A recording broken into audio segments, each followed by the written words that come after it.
Would the members of the Budget Committee please come to Committee Room 1 for quorum?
Thank you. I'd like to call the meeting to order.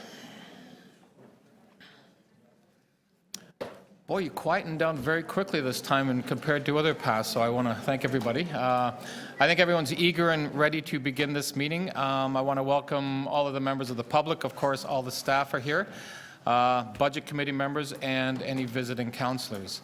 Today is what is called the wrap-up, or the first of two meetings of wrap-up of the Budget Committee. We have had the opportunity over the last couple of weeks, couple of months, to gather a lot of information. Of course, it came from the staff recommended budget. It came from our conversations with all of the divisions, agencies, and departments across the city. And we just finished our public deputations, where we reached out to the members of the public all across the city. The Budget Committee actually went out to all the different civic centers all across the city to hear from the public. So we've gathered all that information, and we will still be doing a little bit more today. And from there, we are going to start making the decisions that are going to be impacting the budget.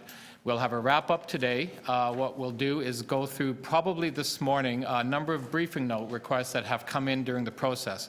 We'll be looking at those, or we will probably have looked at them, and ask questions on those. We're going to be also asking questions. These are Budget Committee members and outside councillors asking any other questions, overall questions on any of the divisions that pertain to the budget. Once that process is done, similar to any of our committee members, once questions of staff are complete, we will begin the process of speaking. I'm anticipating that'll probably happen this afternoon. We'll sort of have to play it by ear. And at that point, motions will be tabled or moved. As we have done in the past, appreciate that we have two, so the wrap-up meeting is actually two meetings. So we have today and we have next week. So that's one long meeting. So what we're going to be doing is not voting on any of the motions today, other than we will table them, we will speak to them. Next week, we'll be actually doing the voting on them, as we have done in past years. That's traditional what we do with the Budget Committee. And that will be, again, taking place. But you'll get a sense this afternoon with motions that are going to be moving, where the Budget Committee will probably be going. Again, all committee members will have an opportunity to speak and to move or table motions. So on that, is there any questions from any of the members on the process? And I'll just so Josie Levita will be taking us through the briefing notes. I shall be handing it over to her in a second. So we'll be going in a very methodical process to go through all the briefing notes. I'll be going through capital. We'll be going through all the other operating divisions to get a sense of if there are any last-minute questions. So that's going to be happening this morning. Are there any questions from committee members? Councillor Lane. Yes, Mr. Budget Chief, I'm just curious as to, are we able to table motions on Tuesday as well as today? Yes, absolutely. So we'll speak on both occasions? you'll have an opportunity to speak and to move any motions you want today. But again, understanding a lot of the briefing notes came in very late, so you may not have had the opportunity to read them to really formulate what you may want to do with regard to motions. So you'll also have an opportunity next week. So it'll be two opportunities to move motions. Perfect. Thank you very much. Any other questions? Great. Seeing none, any conflicts of interest under the Municipal Conflict of Interest Act? Councillor Pasternak. Mr. Chair, I'd like to declare an interest in Toronto Public Library, as my spouse works for Toronto Public Library, although on leave. Great. Thank you. Any others? Okay. Thank you very much. What I'm going to do now is I'm going to pass it over to Josie Levita, who's going to... Be the tour guide. She's the tour guide for the next couple of hours. Good morning, Mr. Chair and members of committee and staff and the public. So we are going to go through the wrap-up notes, starting with capital, which are the blue sheets that have been circulated for everyone. And we're going to start on page 18, which is, page 13, which starts today's list of items for this meeting of January 18th. So what I'm going to try to do is identify the requested briefing notes. What's in these wrap-up notes provides a bit of a summary in the status response column, providing a bit of an outline based on the questions that have been asked. And so we'll kind of go through them one by one. If there are questions, that's great. And then as we wrap up each of the clusters or agencies, then there's an opportunity for any general questions of that cluster so that we can then put these things to bed afterwards. Okay, so starting on page 13, you actually have, I believe, 3 packages from the clerk. Supplementary materials, which has a series of reports and from the Budget Subcommittee and the Police Services Board. Then you have supplementary materials number 2, which is a coral-colored document, which is the first issuance of briefing notes that we received. And then a supplementary materials number 3, which is more of a golden color cover, which has more briefing notes that were issued late on Friday. So these are the sum of all the briefing notes that have been completed. Some have not made it to this committee. They needed more time, and they will be at the next meeting. Okay, so starting at the top, page 13, Parks, Forestry, and Recreation, briefing note number 4, capital briefing note, was a request to provide some information about how much capital has been allocated to skateboard parks. The briefing note identifies that there's approximately about $3.3 million required to address the backlog, not included in the budget at this time. So if there's any questions on that. Similarly, BU's briefing note number 5 at the bottom was another request around small capital projects backlog. And there's a response at the top of page 14. That also indicates that there's no funding currently allocated for that purpose, but there are condition assessments underway that will provide information for the 17 budget process. Those are the only 2 capital budget briefing notes that were requested of Cluster A. So if there are any questions on those, as well as any other questions on capital for Cluster A. Councillor Layton. Yes, thank you very much. First on the skate park allocation, there's a $3.3 million backlog, but it's in the unfunded category, correct?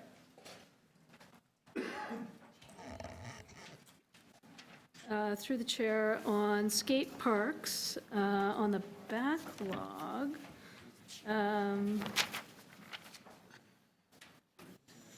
Councillor, I think you may be looking at another briefing note, which is on the parks rehab.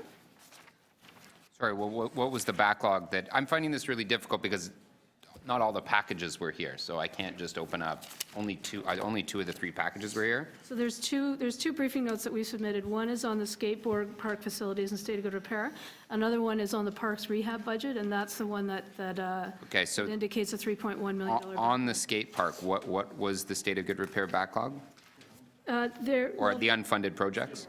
Yeah, there isn't a backlog that's actually identified on the unfunded piece of it. The skateboards, we've funded approximately $4.6 million of skateboard installations over the past several years. We heard budget deliberations about requests that have been into PF&R about lighting some of the skate parks, doing other work like that. Where is that captured? Those would be, through the chair, those would be new requests that we'll consider in future year budgets. So the requests haven't been made before? I'd have to double check all of the budget information. Hang on one second. I'm going to let Mr. Schreiner answer that question. Through you, Mr. Chair.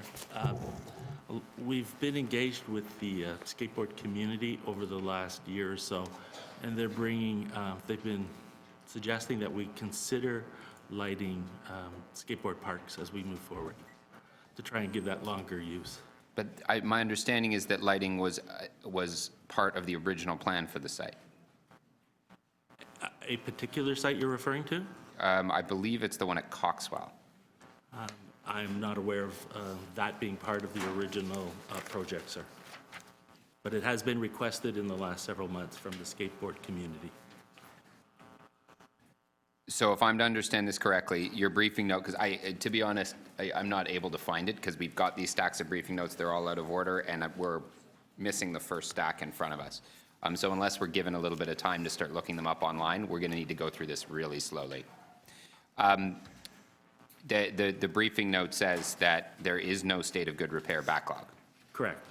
They're all still fairly new assets, and they haven't gotten to a point where we have what would be considered a state of good backlog, like as an older building might have. And there are no previous requests made that are waiting for funding? We have delivered on the 2004 Facilities Direction Report, building one in each quadrant in each district, and having a major one in the downtown area being the Coxwell Ashbridges Bay. As part of our facilities direction report. Skateboard parks are a large part of that, and we will be looking at our needs and service levels across the city again, as we did in '04. And I should, through the chair, just to add that the Parks and Recreation Facilities Master Plan will also be looking at future skateboard needs as part of that plan. So they'll be identified when that plan is complete. Okay, thank you. Thank you, Councillor Layton. Any other questions on those briefing notes? Seeing none. Okay, Josie, we're moving on. So both those briefing notes can be received for information?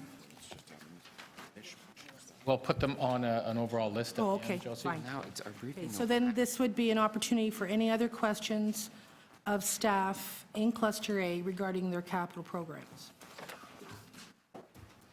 Any other questions, Capital A or Cluster A capital program? Councillor Layton? Cluster A includes transportation? No? Am I jumping to cluster B? Finishing Cluster A. Yeah, This is just capital, though. yeah. The unfunded projects include the signs for the 30-kilometer-hour changeover in the Toronto and East York District, and the net funding of zero. Can we just have that explained to us? Through the chair, there's actually dollars allocated within the capital budget at this point in time to cover the 30-kilometer-hour speed limit. We are now about 3 wards into the project, and we at this point feel that we can handle the continued conversion of the signs with capital budget only, using existing staff, so the operating cost is not needed at this point. So it sounds like we're moving ahead. Yes. Great, thank you. Thank you. Any other questions of capital in Cluster A? Seeing none, I think we're good, Josie, to continue. All right, thank you. Page 14, we have two briefing notes from Transportation Services, just to help guide the packages. They are in the kind of the back of the golden supplementary 3 package. So the first request of Transportation Services, which is briefing note number 2, was regarding what would be required to build a minimum bicycle grid by 2018. The information in the briefing note identifies that a minimum of between 50 and 150 million would be required. However, there, of course, would have to be work done around the nature and the scope and other kind of deliverables. The briefing note also notes that funding is approximately 14 million in 2016, and that finally there is work underway as well for cycling facilities in the Eglinton Connects project, which is currently underway as well. So if there are any questions, further questions of the GM on that one? Okay, we'll see any committee members on questions. Councillor Layton? Thank you very much. To you, through you, Mr. Budget Chief, in order to achieve this minimum bicycle grid, we'd have to have projects waiting to get built.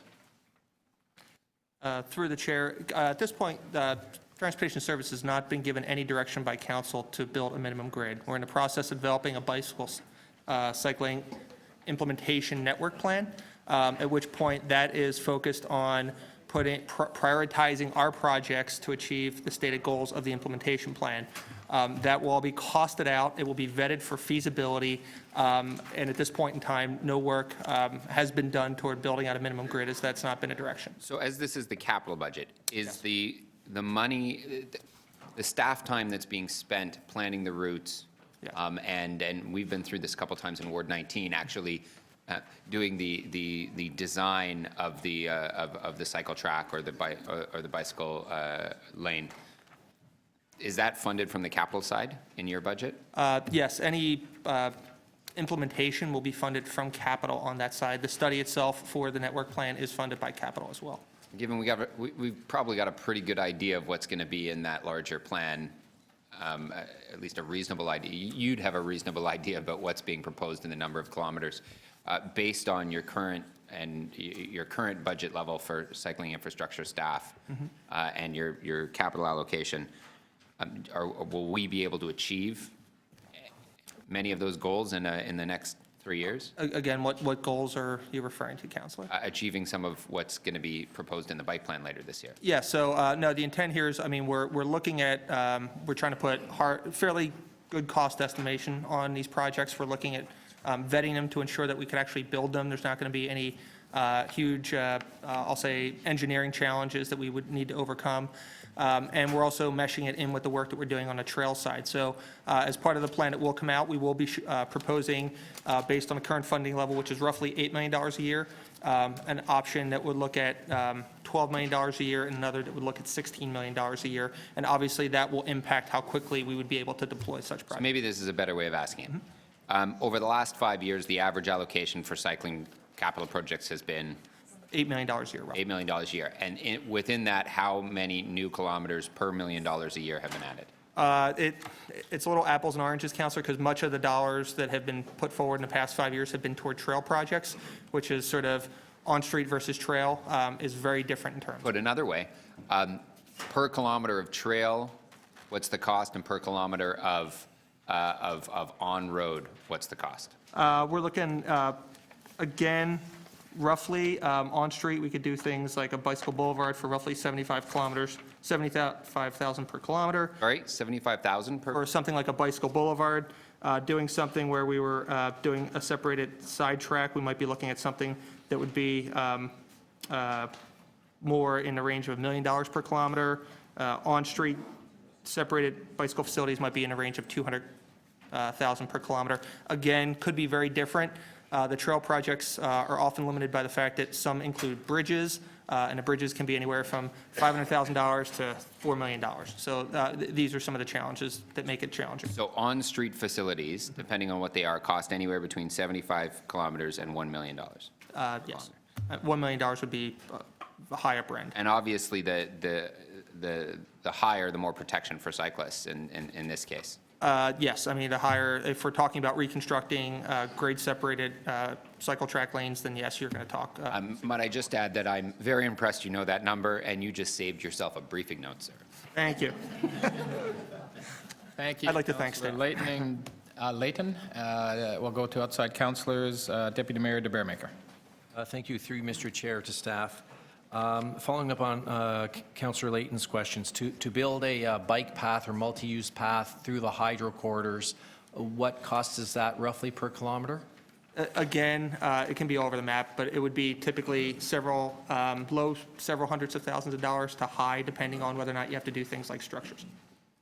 Okay, and I think, through you, Mr. Chair, I think it was 2010, through the Federal Infrastructure Program, did we put in about 40 or 50 kilometers of bike paths and hydro corridors? We have been rolling out the hydro corridors, and the number you're stating seems about right. It might be on the high end, but we did do a large deployment of trails in the hydro corridors. And is my understanding correct that the 100-kilometer plan, or Cycle Toronto's proposed minimum grid, doesn't include those hydro corridor trails out in the suburbs? Again, the minimum grid proposal has been, It's a downtown focus. well, and it's been sort of vague in nature in terms of where we put these facilities. I mean, obviously, once you get outside the downtown core, the options in terms of things like hydro corridors do present opportunities to put them on there, but most of them, for the most part, we'd be looking at something that would be parallel to an existing arterial. And through you, Mr. Chair, I mean, I'm very supportive of the focus on downtown Toronto for the bike infrastructure for very obvious reasons. As a cyclist, I know there's more of my colleagues downtown than out in my ward cycling around, but the hydro corridors have given us, I'll call it, almost not quite a critical mass yet, but some of our hydro corridor paths now dead end. So with the federal infrastructure program that is going to be, I guess, fleshed out very soon, our bike lanes and multi-use trails and hydro corridors part of your thought process or part of a submission you're thinking about right now? I think right now we're going to have to match resources to deliver whatever scale of program that is decided upon. Obviously, if there's going to be funding opportunities from external partners. We'll look at that very closely. But again, to say that we'll be able to deploy something immediately may not be actually true, because if it requires design, it may require a lead time of several months to years to actually design and construct something. And I guess Works Committee would be the place to direct you to look into that, Yeah, not I mean, not as part of the budget cycle. I'll defer to the chair and clerks on that one, but it will be something we can look at, Council. Okay, So. thank you, Mr. Chair. Thank you, Deputy Mayor DeBaremaker. Any other questions? Seeing none, over to you, Josie. Okay, so briefing note number 3, again to the General Manager, Transportation. Asked to provide a detailed list of bike lanes and off-street bike trails that have been completed over the last 3 years. That too is part of the supplementary package. It's briefing note number 3, and that has been provided. As well as a detailed list of what's shovel-ready for 2016. And the briefing note also identifies that a 10-year plan for expanding the network is currently under development and will be coming back. So if there's any questions of the GM? Any questions? I don't think so, so we'll go on to the next. So through you, Mr. Chair, if there are any more questions on capital for Cluster B? I think we're good.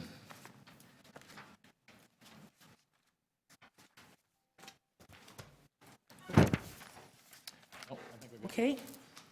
So the only other briefing note that was requested, which both is part of capital and part of operating, and that was a request of the city manager to provide a budget briefing note on new revenue tools that could fund council-approved capital directions. So that has been provided. It's briefing note number 46 and can be discussed either here or as part of operating, because I believe it's applicable to both budgets.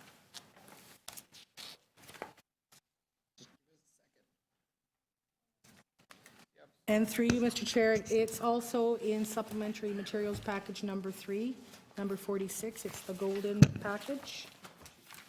I'll just give a quick second here. I know people are... 46. Briefing note number 46. It's on page 16 of the wrap-up notes, blue, and it's in this package, about middle of the document, number 46. Councillor, yeah, we'll go Councillor Layton and Carroll. I was, to be quite honest, trying to buy a little time until I could get a better read of this, but through that, just asking the city manager to talk us through what the implementation might look like, and what the difference between least difficult options and most difficult options mean in as a matter of months or years, or moving heaven and earth. Through you, Mr. Budget Chair. So since we put together the briefing note, I'll answer that question. So in terms of the least difficult, how we went from least to most is things that we've have experience and that we can readily implement. So as the least, we added the first one is the personal vehicle tax, because basically been there, done that. So that one is all the legislative requirements would be in place. We have experience and have gone through all the administrative requirements previously, so we could probably get that, if that was a direction, we could probably get that one most readily implemented. The next one would be any changes to the municipal land transfer tax, because again, that's a tax that we're already administering, so those things could be readily implemented. Brand new taxes that we would have to piggyback on existing taxes, those are classified in B, moderately more difficult to administer, in that while all the regulatory pieces exist, they would require tax agreements with either the province and or the federal government. Mostly these ones are just provincial. C, the most difficult options, They either require a regulatory change, as is the case with the road pricing. CODA allows us, City of Toronto Act allows us to do that, but it requires an enabling regulation. And then as you go down here, the development levy, hotel tax, they are not included in CODA, so they would require a legislative change in addition to any administrative agreements. And then, of course, the most difficult would be any sales, income, profit, or capital taxes. They're the most difficult in that they're explicitly excluded from CODA, so we don't have the legislative requirements to impose those, but they would also involve the federal government because there are tax treaties involved or tax agreements involved between the federal and provincial government on HST income. So that's how we kind of looked at what is the easiest and what is the most difficult. So if I could just get a little bit more clarity into the legal authority to implement for the alcohol, liquor tax, tobacco, amusement, parking. For those, we wouldn't require a regulatory mechanism from the province to enact those? That's correct. We would just have to work out administrative arrangements. Okay, so what does that process of working out administrative arrangements look like, and how long does it take? You know, that could take anywhere to 6 months plus. I believe when we did the personal vehicle tax, Julie, help me out, it was 8 months to implement the personal vehicle tax, 8 months. So you're looking somewhere between that 6 to 12 months. Even though the legislation's in place, it's the administrative collection with the various agencies, because none of these we would collect ourselves, right? We would piggyback existing taxes, and that does take time. And in the case of the PVT, it took 8 months. So the where it starts looking at cost effectiveness, can we get an example of what a like, and this may be that it's in the Hempson report and someone just needs to remind us here at this forum about the alcohol and retail tax, the tobacco tax, the ones that are listed as moderate cost effectiveness to collect or low. For instance, the road pricing is listed as low. But So generally, if the tax already exists and it's being collected and there are administrative mechanisms in place, that would be fairly cost-effective to piggyback those new revenue tools. Where in the case like road pricing or parking, they are brand-new revenue tools, it would be more expensive to collect. So for example, if you wanted to do road tolling, you would have to build the electronic tolling mechanisms in whatever roads you want to toll to actually do that. That's very expensive.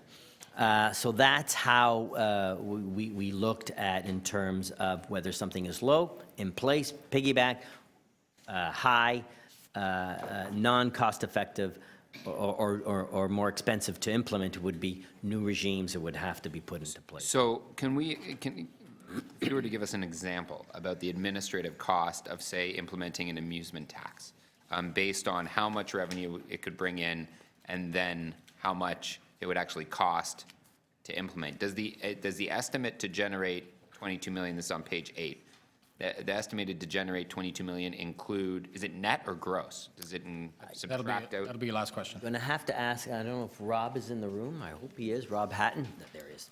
The answer is net. Net. Thank you. Thank you. Councillor Carroll for questions. Thank you. Yes, so this briefing note was just ordered on January 11th, and put together, it's very thorough, considering how much time you had to do it. So my question is, different governments have done studies, and we did a study back in 2007. What were the reference tools for this briefing note? So through you, Mr. Chair, the reference tools were, if you recall, we did the lot of work that happened in 2007, 2008. We also did a significant amount of work and piggybacked the work that was done by Metrolinx when we brought forward the revenue tools report in 2013. It was 2013, in the fall of 2013. So those two bodies of work were the reference points for this. Okay. If council wanted to give us direction to do if council wanted to implement something, we would require a more significant update than Right. what's before you. I'm about to ask for that. So, but before doing that, I want to be clear, preparing this note, you've had to go back and do a fairly quick but exhaustive review of what we do have in the Hemson report. What's missing from that, refresh my memory, I think we made a fairly superficial term of reference for that report for municipal sales tax because we, well, to date still have not, but we weren't given permission for sales tax. So I got an oral briefing at the time, but it was a pretty back of the napkin look at sales tax we were asking for. We didn't ask them to look at that one really carefully. Through you, Mr. Chair, that's correct. Because the City of Toronto Act expressly forbids certain taxes, capital taxes, income taxes, and the sales tax, except for the sales taxes listed for amusement, alcohol, and tobacco, less work was obviously done on those. And we also did not, and I did not find this out till I was sitting in the room with them, and I was really upset because I thought it had been clear. We did not ask them to find out quickly for us what are the best practice models in North American cities of diversified funding models for municipalities. We didn't ask them to give us a range of cities. That's missing from the study as well. So in 2007 and 2008, I don't believe that was included, but for the Metrolinx new revenue tools discussion that occurred, we did have some of that material, and we did a scan of some major cities and the types of revenues that some of the major cities in North America and in Europe have compared to what we have. So there was some of that in the Metrolinx report. Okay, and does it go deep enough? If we were moving a motion today to allow you to do that deeper look, could you use the cities in the Metrolinx report so that we have a sort of control group? Yes. Just add those? Okay, I'll ask you for wording offline on that so that we're not duplicating efforts. Thanks. Thanks, Councillor Carroll. Councillor Campbell for questions. Thank you. Through you, Mr. Chair. Number 7, development levy. Is this, how does this differ from what the city already does? There are no dollar figures assigned to this particular. Yeah, so this is, Rob is smiling. Is this like a sales tax in a way? So this is a little tricky one because it's not well defined right now. It's different than a development charge. It could be imposed maybe at the same time at a building permit, or more likely what we're seeing is when a development approval is levied on a parcel of land, the value of that land increases significantly depending on the development approval. We would try to put in some mechanism to capture and tax some of that value increase that's attributable to the development approval. And it could be, as we set out on page 11 of the briefing note, it could be a percent of the value of the land. It could be a straight percentage across the city or variable based on location. There's still a number of work and analysis that would need to be done. And that's why there's no value yet. Is this being done now? Because it says requested by council in 2015. So if you recall, I believe it was Councillor DeCiano's motion when the City of Toronto Act review report came to council. So it's on the list. We've communicated that with the Ministry of Municipal Affairs. We've actually had, I believe it was 1 or 2 meetings, because they are asking, you know, what are some of our ideas on how a development levy could be either structured and taxed, and it's very much in the formative stage still, and that's why there's no. Where do you think that's going to go? The request is officially in. We're following that direction. We haven't received any feedback yet from the ministry. They would like to get some more information. We've provided them some information on how it could possibly be structured. Okay, in regard to the lodging tax that's prohibited under the list of items that are permitted. Hotel tax? Pardon me? Hotel tax, tax, yeah. right. Commonly referred. This is commonly used in many other municipal jurisdictions, is it not? Sure, many cities, not in Ontario, but in many cities in other jurisdictions would have a hotel tax, and the hotel tax could be state or local. Some have both. It's done in Canada? In Ontario, it is not done because we have the program that went with, it's a volunteer program that went with the Marketing Alliance. And right now I'm having a brain cramp. I can't remember what the fee's called. In other jurisdictions in Canada, Rob, do they have hotel taxes? Yes. So other provinces permit it, but Ontario does not. So Does not. This would have to They- be, yeah. this would have to be a request of council to go to the province and make that. Right, because what the provinces did, what the province of Ontario did is left that space for a volunteer tax that's used for tourism promotion. And it's a volunteer program. And then the one, the number one item that's prohibited is an income tax. Has the city ever done, has the finance department here ever done scenarios on how that might work, or, you know, very modest, moderate income tax? Have we done any scenario planning or anything? No, we have not. So you'd have to have that direction from council to do Yes, that. because it was expressly precluded, we have not done, as I said previously, like Sharon, the HST, income taxes, corporate tax, corporate income tax or personal income tax, both, and a capital tax. Those are expressly prohibited. We have not done any work on them. And of these possible measures, which, well, you've already outlined, the easiest to implement would be the vehicle tax. And what other item would you, if council were to give consideration, what other item would be fairly easy to implement and would derive a considerable net benefit? So that next group would be the sales taxes and piggybacking the existing taxes either on alcohol, tobacco, I think, amusement did you not tax. say that the alcohol tax would not derive much of a net benefit? I think I heard that last year. It was costly to administer. Well, so if you look at page 7, I'll let council members to be a judge of what's significant and what isn't significant. 5% tax would be about $44 million. That's a fairly old number now. It would need updating. The tobacco tax, 5%, And was is that all- about $25 million. Also net numbers? These are all net numbers, yes. Last question, Councillor. That's it. Thank you very much. Thank you. To Councillor Pasternak next. Thank you. Thank you, Mr. Chair. Although touched on before, some of these suggestions here could be adopted on a regional basis. And have there been intra-municipal discussions? For instance, sales tax would be vigorously fought against by Toronto retailers, but if it's a regional tax, it would be more palatable and fair. Have those discussions taken place? Yes, so through you, Mr. Chair. So if you recall, one of the reasons why a council chose not to do these taxes was the spillover effects. So during the Metrolinx new revenue tools consultation period, we did have, I believe it was either 2 or 3 meetings with GTA, city managers, and treasurers, CFOs, to come up with some kind of a consensus position.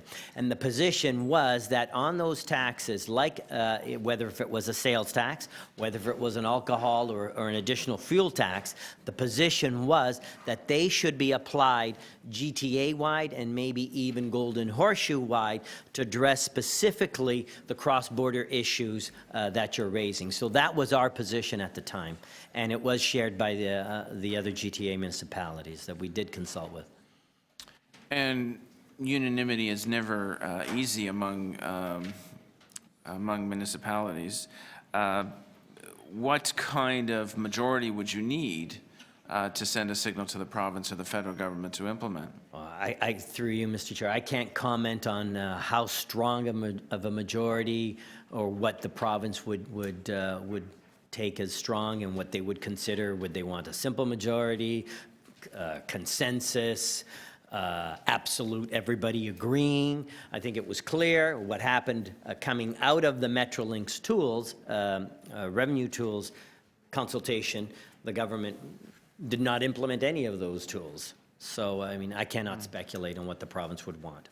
Regarding road tolls, on the briefing note, page 3, I assume it references a vote in 2013 not adopted by council. We have voted on that subsequently. So, yes, so in the Gardner Expressway report, we had a report to bring back on revenue tools. It went to executive committee.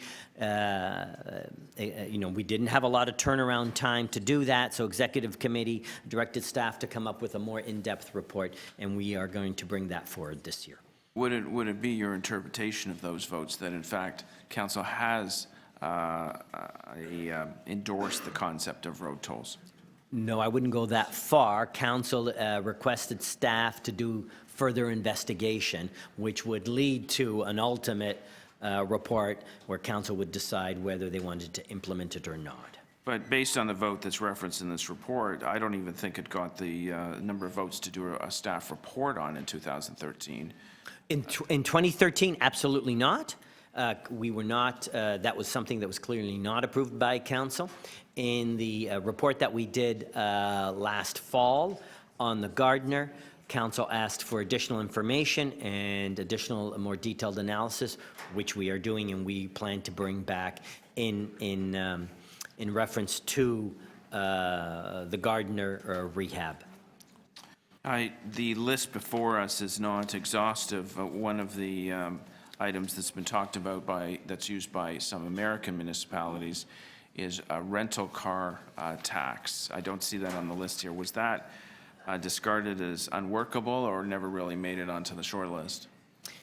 Through you, Mr. Chair, I've never had any discussions about a rental car tax. I'm looking to Rob. No, that's something that was never looked at. Okay. Thank you, Mr. Chair. Councillor DiCiano's next. Thanks, Mr. Chair. Number one, the municipal land transfer tax. Can someone help me understand what is the economic argument for the half-point reduction on the land transfer tax for commercial assets over $40 million? Why do we give a half-point discount once you buy a building that's over $40 million? I'm going to ask Rob if he can step up to Micah. What was the rationale back in 2008? Sure. Through the chair, it was simply part of the package of rates and concessions that enabled the council to support the tax in 2007. So there is no economic argument that says we need to keep this a half point below the 1.5% in order to keep jobs in the city and whatnot. We could bring this back up to 1.5% for assets over 40 million without affecting jobs or growth in the city? There are no arguments I'm aware of, Councillor. Do we know what it would bring in additional revenue per year? I don't think we have an estimate of that because the number and the volume of transactions in that space is highly variable. It's hard to predict. Okay. And ultimately, we could review the entire, I guess, 40 million and say, for properties over, let's say, $30 million, it would go to 1.5%, or even maybe 2%. We wouldn't need a CODA review. This is all stuff we could decide on our own here at the city, correct? Council has that authority, yes. Okay, great. And just lastly, development levies. Under the third column, it says, where it says economic distortions, it says moderate visibility, costs may be passed on to purchasers of the development. I thought we were all in agreement here at the city that putting forward a development levy does not increase the price of homes. And in fact, what it does is reduces the value of land. I thought we all agreed to that. I think that that's a widely held view that we would generally support, yes.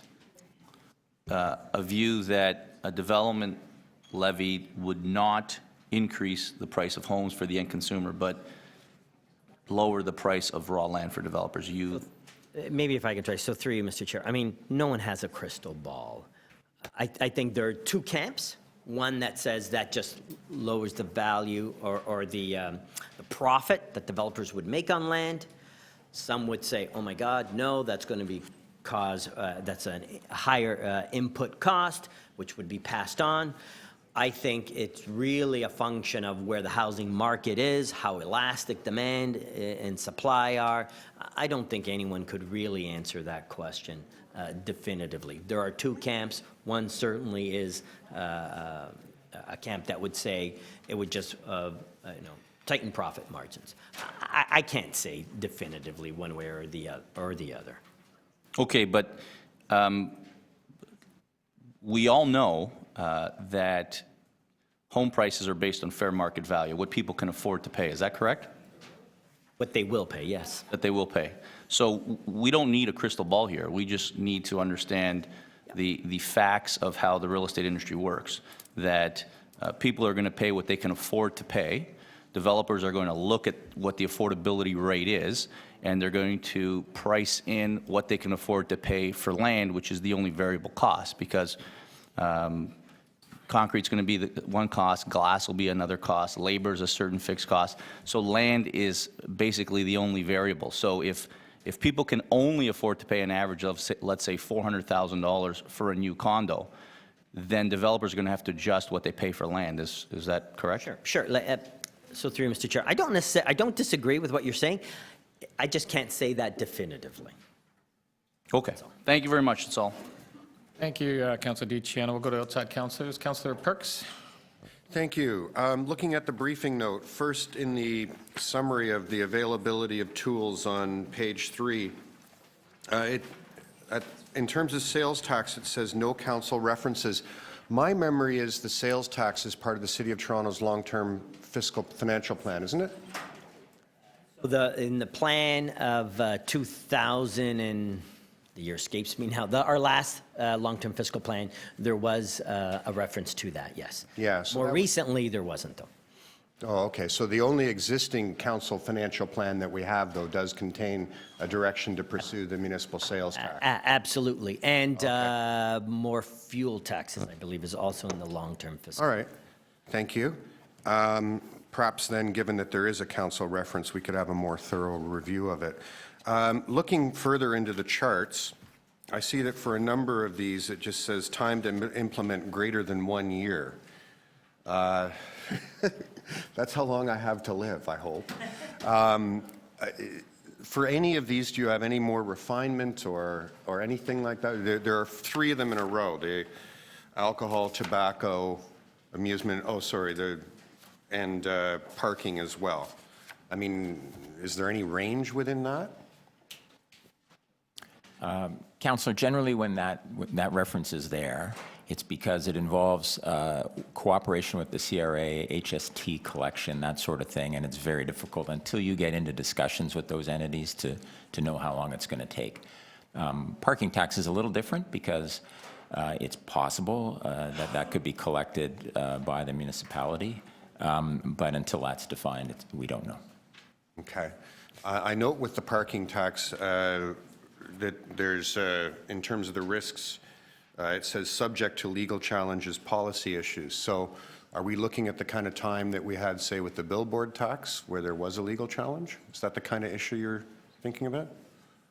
Through the chair, it's quite possible that would be the kind of thing because in the case of parking tax, we have to be careful that it's not created as a kind of sales tax or perceived that way. Okay. Or as an indirect tax, which is you're not allowed to do constitutionally. Right. And the billboard tax, with the legal time and everything else, that was 4 years from decision to actually dollars in our pocket? Something like that?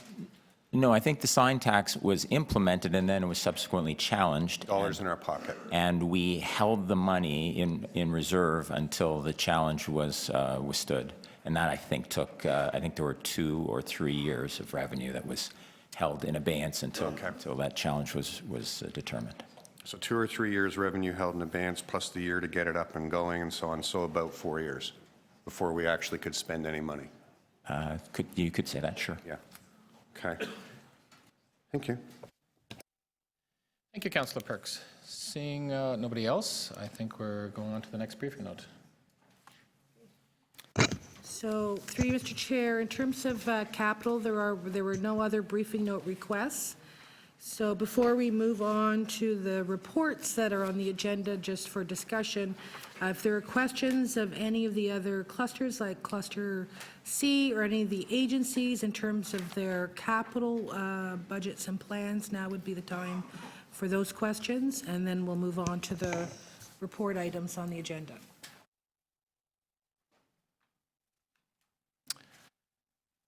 I don't see any questions on that, Josie, so I'll give it. So then we shall move to page 18. And this is just really a rundown of all those items that have come to the Budget Committee's agenda over a series of the meetings, and giving you a sense of what's there and disposition of what's in that report and how that compares to the budget that's before you. So as part of the service level review that happened this past year, there's a letter here from the Parks and Environment Committee and from Council that had recommendations that we consider some additional investments, as well as a 10-year capital plan to provide for parks efficiency. So the capital impacts of a series of service level changes that were identified and referred to the budget process. In the analyst notes, we'd identified the capital costs associated with the implementation of those service level changes, and subsequently the request for a parks efficiency capital plan has not been provided and not included in the staff report. So that's really the disposition of what came out of the service level review, and that's BU 16.1S. We continue, facility on page 19, facilities, real estate, energy, environment. There's a report here also from Parks and Environment recommending that as part of this budget process, we actually adjust this budget. So the preliminary budget at the moment does not include these additional amendments. If we were to adjust the budget, it would increase the capital plan by $7.9 million over 2 years, and this is to reflect the city's ownership on of 100% of solar PV installations based on a revised agreement with Toronto Hydro and the program that it has, and commit to future funds in the next few years. Doing so generates about $33 million in revenue from the sale of electricity. So this has no impact, and because the program is funded through recoverable debt, so this would be an appropriate amendment to make. On page 20 and 21 are transmittal letters from our accountability officers, the Office of the Auditor General, the Lobbyist Registrar, and subsequently the Office of the Ombudsman, all identifying and communicating their requests for capital funding. The preliminary capital plan that's before you is consistent with their requests. We move on to page 22, Toronto Police Services transmittal of their capital, the police board's recommended capital program. The preliminary capital plan that you have before you is slightly different than what has been requested or recommended by the board. Two things to note in the staff response item on page 22. We have actually deferred the construction of one of their projects, the phase of their peer-to-peer project, as a site is not identified, so construction phase is not ready to proceed at this stage. So the cash flow estimates over the 10-year period are slightly different, as well as there was a transfer of a project from facilities capital budget back to police, so what the board had recommended does not reflect that. So that's also up for discussion and consideration at our final meeting. In terms of public health, their transmittal for their capital budget and plan, there is a difference again between what was recommended by the board and what's before you, and it is the result of recommendations coming from our citywide IT priority setting process.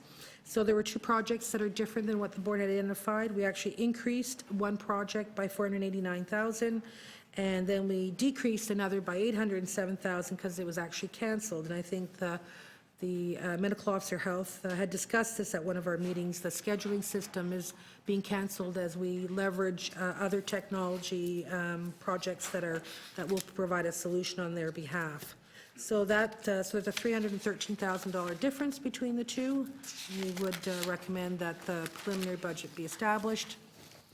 And there are other projects that are below the line as well that will come back, two of which have been recommended for 17 and 18. That information is at page top 24, and others that will come through the 2017 budget process. So continuing, TTC, again, this is the Commission's transmittal of the budget and plan that they've recommended. As we discussed and as we've seen in prior years, what has been sent to the city is a capital plan that's higher than what we were able to fund. So what the preliminary capital plan shows is a capital plan that has debt funding of $2.679 billion. So there's an unfunded portion of 2.7 that sits in that $22.5 billion that we've identified. Through the process, we found secured other third-party funding, DCs particularly, and some application of provincial gas tax money of $106 million. So we brought some projects from below the line, above the line, because it didn't have a debt impact. And the third difference is that the TTC had submitted a set of cash flow funding for the Scarborough Subway Extension project that had cash flows accelerated. We've actually put that back based on the current plan that council approved last year, and the others are consistent. And so the final item that's on this agenda as it relates to capital, it actually has a relationship both to capital and operating, and that's the participatory budgeting report from the city manager, bottom of page 25 and page 26. We're reporting out both on the outcome of the participatory budgeting initiative, and so there are recommendations to increase budgets for Parks, Forestry, Recreation, and Transportation for 2016 based on the outcome of those projects that have been selected by those three communities. And so that part of the report is to be considered with the capital budget. And so having said all that, that takes us to the end of capital, and those reports would be deferred to the next meeting for final disposition. Thank you, Josie. Are there questions on that group of briefing notes on capital? Councillor Campbell? The possibility that the TTC might be paying out $240 million in claims related to the TYSSE, is that capital or is that operating? Through you, Mr. Budget Chair, I just want to be absolutely clear. That report does not say $240 million in claims. It's $240 million in added costs. There are a number of these things that make up that added cost. Not all of it is claims. Okay. I want to make that absolutely clear. Yes. When we put together, and secondly, when this is all capital, yes. Right. So it would be included in our capital. It would be included in our the higher cost estimate for the TYSSE, and included in our capital financing strategy and our expected debt projections and debt charges. So we have accounted for all of that. Thank you. Thank you, Councillor Campbell. Seeing no other questions, I think we're good on the capital side of the briefing notes. All right, so that wraps up our capital conversation for today. And if there are no motions to be tabled today on capital, then we would move over to operating. Okay. So now we're going to turn to the thicker green package. That starts with briefing notes that have been before you or that are now before you on operating. So the operative page is page 39. Yeah, we're switching to green. We are now in the green sheets, page 39. Of 89.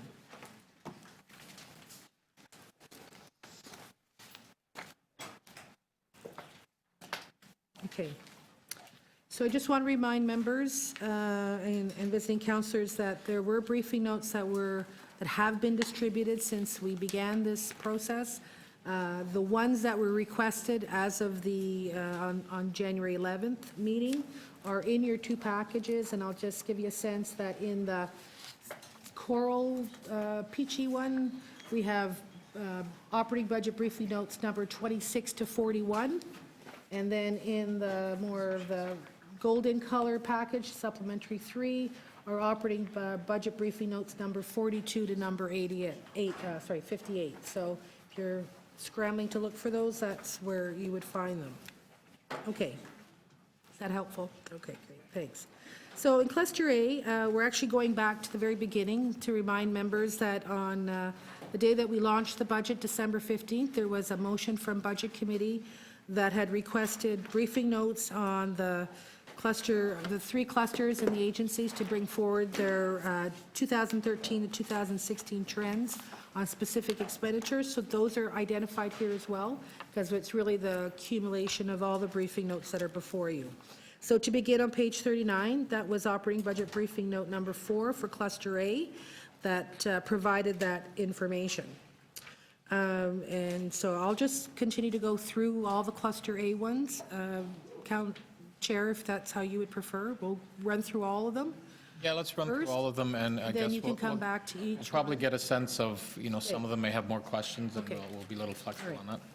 So then the first one from the 11th, which is operating budget briefing note number 47, that was directed to the Director of Affordable Housing. It's before you. It was a request on line-by-line detailed expenditures, and that information has been provided. Turning to page 40, there were 2 of Children's Services, number 29, again, which was a briefing note on line-by-line detailed expenditures. That has been provided with a little bit of an overview on page 40 in the response section that just highlights the specific expenses and their disposition. Operating budget briefing note number 30 of the General Manager of Children's Services was around spaces, the number of spaces that are not covered by a purchase of service contract, current vacancy rate, and new licensed spaces that will be created. So that's briefing note number 30, and on page 40, the key, I think, pieces of information there is that there are 6,504 nonprofit spaces without a contract or a partial fee subsidy agreement. Across the 44 wards, there are 3,544 vacancies in the child care system, and through 16 and 17, 1,462 new licensed spaces are projected to be open. Moving to page 41, in economic development, briefing note number 48 is a request on comparing 14 budget and actuals to the 16, given that there was Pan Am spending in 2015, so it just, that's number 48, Councillor, in budget briefing note number 48, which is in your supplementary 3 package, okay. So that's there, so it's just showing essentially that the difference in the funding over from 14, which is a change of $5.4 million when you zero out the Pan Am spending. Okay, next page. Again, from Economic Development Culture, number 49. What's the impact of freezing arts and culture funding? Given that there was, if that was actually done, then there would be a $2 million effective reduction from the 15 approved funding levels. So that's been provided. Long-term care, the general manager had actually distributed a briefing note as number 5. It was coming out of a request back in August from Budget Committee around the meal services program. So there's some pertinent information that's been identified here. The briefing note has more around the scope of the meals that are provided by this program area. Moving on to Parks, Forestry and Recreation on page 43.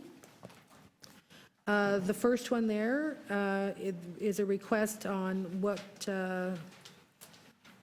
on a briefing note on how the city could fund the Mayor's Tree program by increasing plantings by 7 million per year. So that has not been prepared yet and will be at our next meeting. Operating budget briefing note number 51 was a request from the general manager to provide explanations for increases in 15 over a series of expenditure items. That is here and has been provided with accounts, with an explanation that most accounts are forecast to be underspent due to delay in the opening of recreational facilities, even though that those changes are higher than 15. So there's information there around that. Turning the page. Operating budget briefing note number 52. This is a request on the usage rates and program outcomes in 14 and 15 on the Youth Spaces program. Page 44 identifies some key stats on that. So since 14, there's been just over 40,000 visits, 6,500 hours across 7 sites of spaces of the youth programs. There are city-wide junior youth space committee that's been established with 65 youth participating, and the request was for 16 for 3 final sites that are in your $67 million list. Page 45. Briefing note number 50 is a request on what can be done for hardship cases with respect to fees for lawn bowling clubs and such. There is some information that's been provided in that briefing note. So the fees are proposed to increase by 2% inflationary and 2% market. I think currently requests for relief are dealt with on a case-by-case basis, and there's no other provision for relief in the 16 budget. For shelter support and housing, briefing note number 31, which was provided previously, is a line-by-line detailed expenditure request, so that's been provided. It explains that training, conference, and office supplies compared to actuals are a little bit lower and by about $11,000, page 45. Moving on to page 46. We have another three, and page 47, three more for shelter support and housing. First one is a budget briefing note on reductions in the base. They're identified actually in the analyst notes, and they do not impact service reductions, I think is the key message there. Budget briefing note number 33 is on the cold weather drop-ins and noon enhanced service, showing the breakdown. So that information has been provided in 33. Continuing on the next page, briefing note number 53, again asks for a breakdown of certain categories of expense. And this is for the Toronto Community Housing Corporation's expenditures. So that provides that information. And overall, the categories are about 500,000 lower than 15. Okay, that's 47. On to 48, which is SDF&A, budget briefing note number 6, which was the original briefing note that was distributed outlining all the investments in the budget for poverty reduction strategy. So, Mr. Chair, that takes us to the end of all the Cluster A requests. And so if there are questions on these or any other programs, now would be the time. So I know there were a number of briefing notes there. So are there any questions on any of that group? We can take them individually as we move forward. I just want to get a sense from councillors on questions on any of those.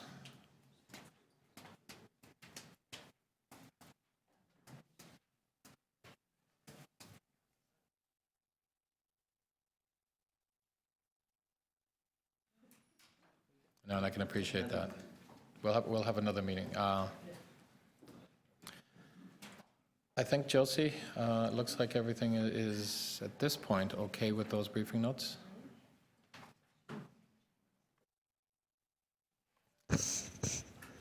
Okay, let's move on to Cluster B then. Lots of briefing notes. So, briefing note number 18, which was, again, the original request on the 13 to 16 trends on specific expenditure counts. That was a briefing note that was provided earlier on in the process for Cluster B. Overall, that briefing note showed that the cluster was down by 5.9%, or $367,000. So a new briefing note requested of the Chief Planner, it's number 54, which was what's the current backlog on requested area studies and what would be required to move forward if that could be completed with current service levels, staff levels, and timeline for completion with increased staff resources. So that information is provided on page 49 of the green notes. Okay, so what this is saying essentially is that in 2014, there were 5 full-time positions provided with a service level change, allowing studies to increase from 13 to 18 per annum. And that's what the current resources would be able to provide. There is the current backlog is about 560 studies and would require additional staffing and funding to support that. Turning the page 50, Operating budget briefing note number 55 of the Executive Director of Engineering Construction. Request on the cost of contracted project management services versus in-house and the inflation costs for those. So briefing notes provides that information, including the use of contracted project management services, and then compares that and so on. Okay, fire services, number 56 briefing note. Fire chief requested information on vertical response times and resources required to address safety concerns associated with vertical response time. So so there's a briefing note here. It details about 3 lines of defense for the delivery and discusses those in more detail. On page 51, briefing note number 34, again from the fire chief, a request on the impacts to the fire underwriter survey of delaying the fire prevention officers hiring. That's included in the $67 million. So there is the request of adding 50 new fire prevention officers required to move us up from a FUS class 3 to a 2. So any delay would have that impact of keeping us at a FUS 3 at this stage. If we did move to a class 2, there would be approximately about $7.4 million in savings to multi-residential building owners. That's on page 51.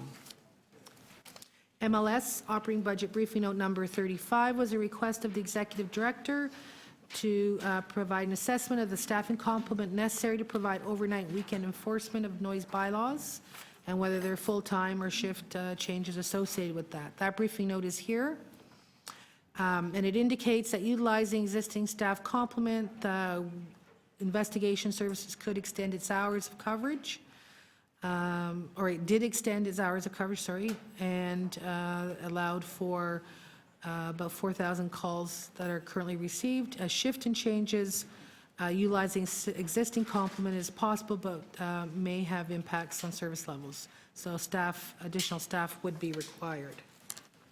So that's cluster B to the end of page 52, Mr. Chair. Are there any questions on those briefing notes or anything else regarding operating budgets for cluster B? Now would be the time. Okay, I'll throw it out. Anyone going to be biting? Councillor Layton will be. Yes, thank you very much. To our fire chief, I'm just trying to flip back to briefing note number 56 on the vertical response times. When are we going to, we've been asking for a couple of years information about this, and on page 2 it seems like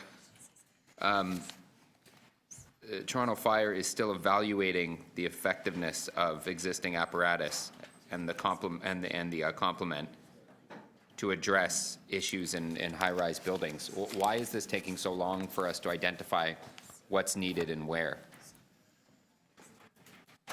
Through yourself, Mr. Budget Chair, to members of committee, in 2015, the National Fire Prevention Association, after years of study, have determined what's called an effective firefighting force for high-rise buildings, and has now become part of the new standards. So we're reviewing under what's called standards of cover, which is part of our accreditation process.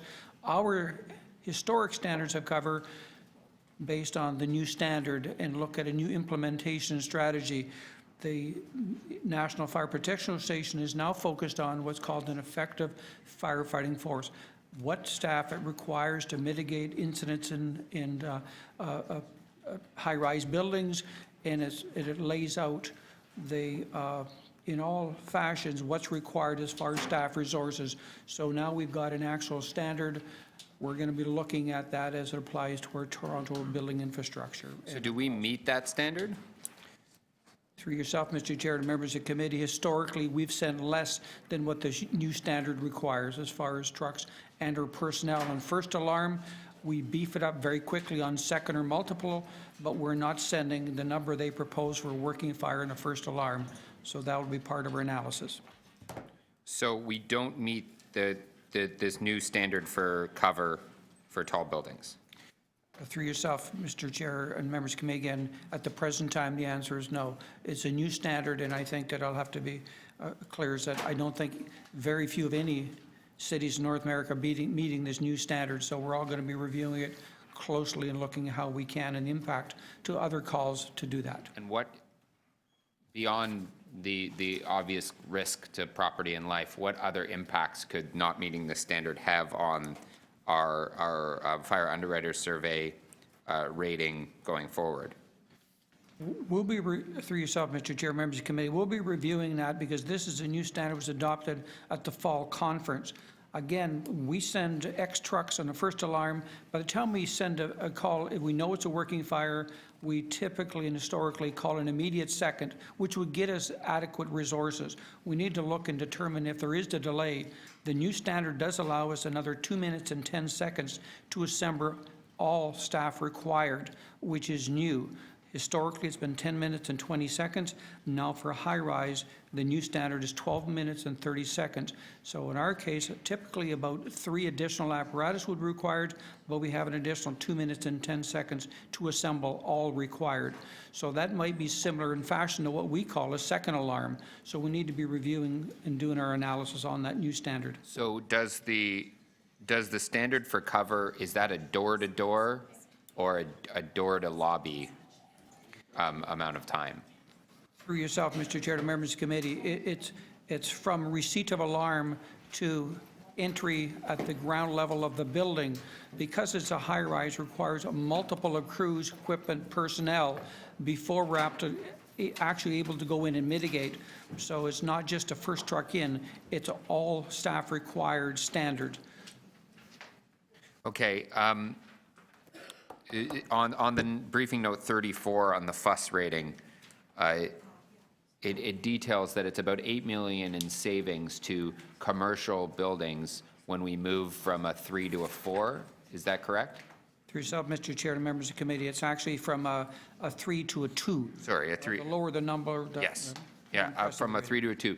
Do those commercial buildings include multi-unit residential? It's commercial and multi-unit residential. Thank you. And it's, sorry, the number again is 8 million? Through yourself, it's about 7.4.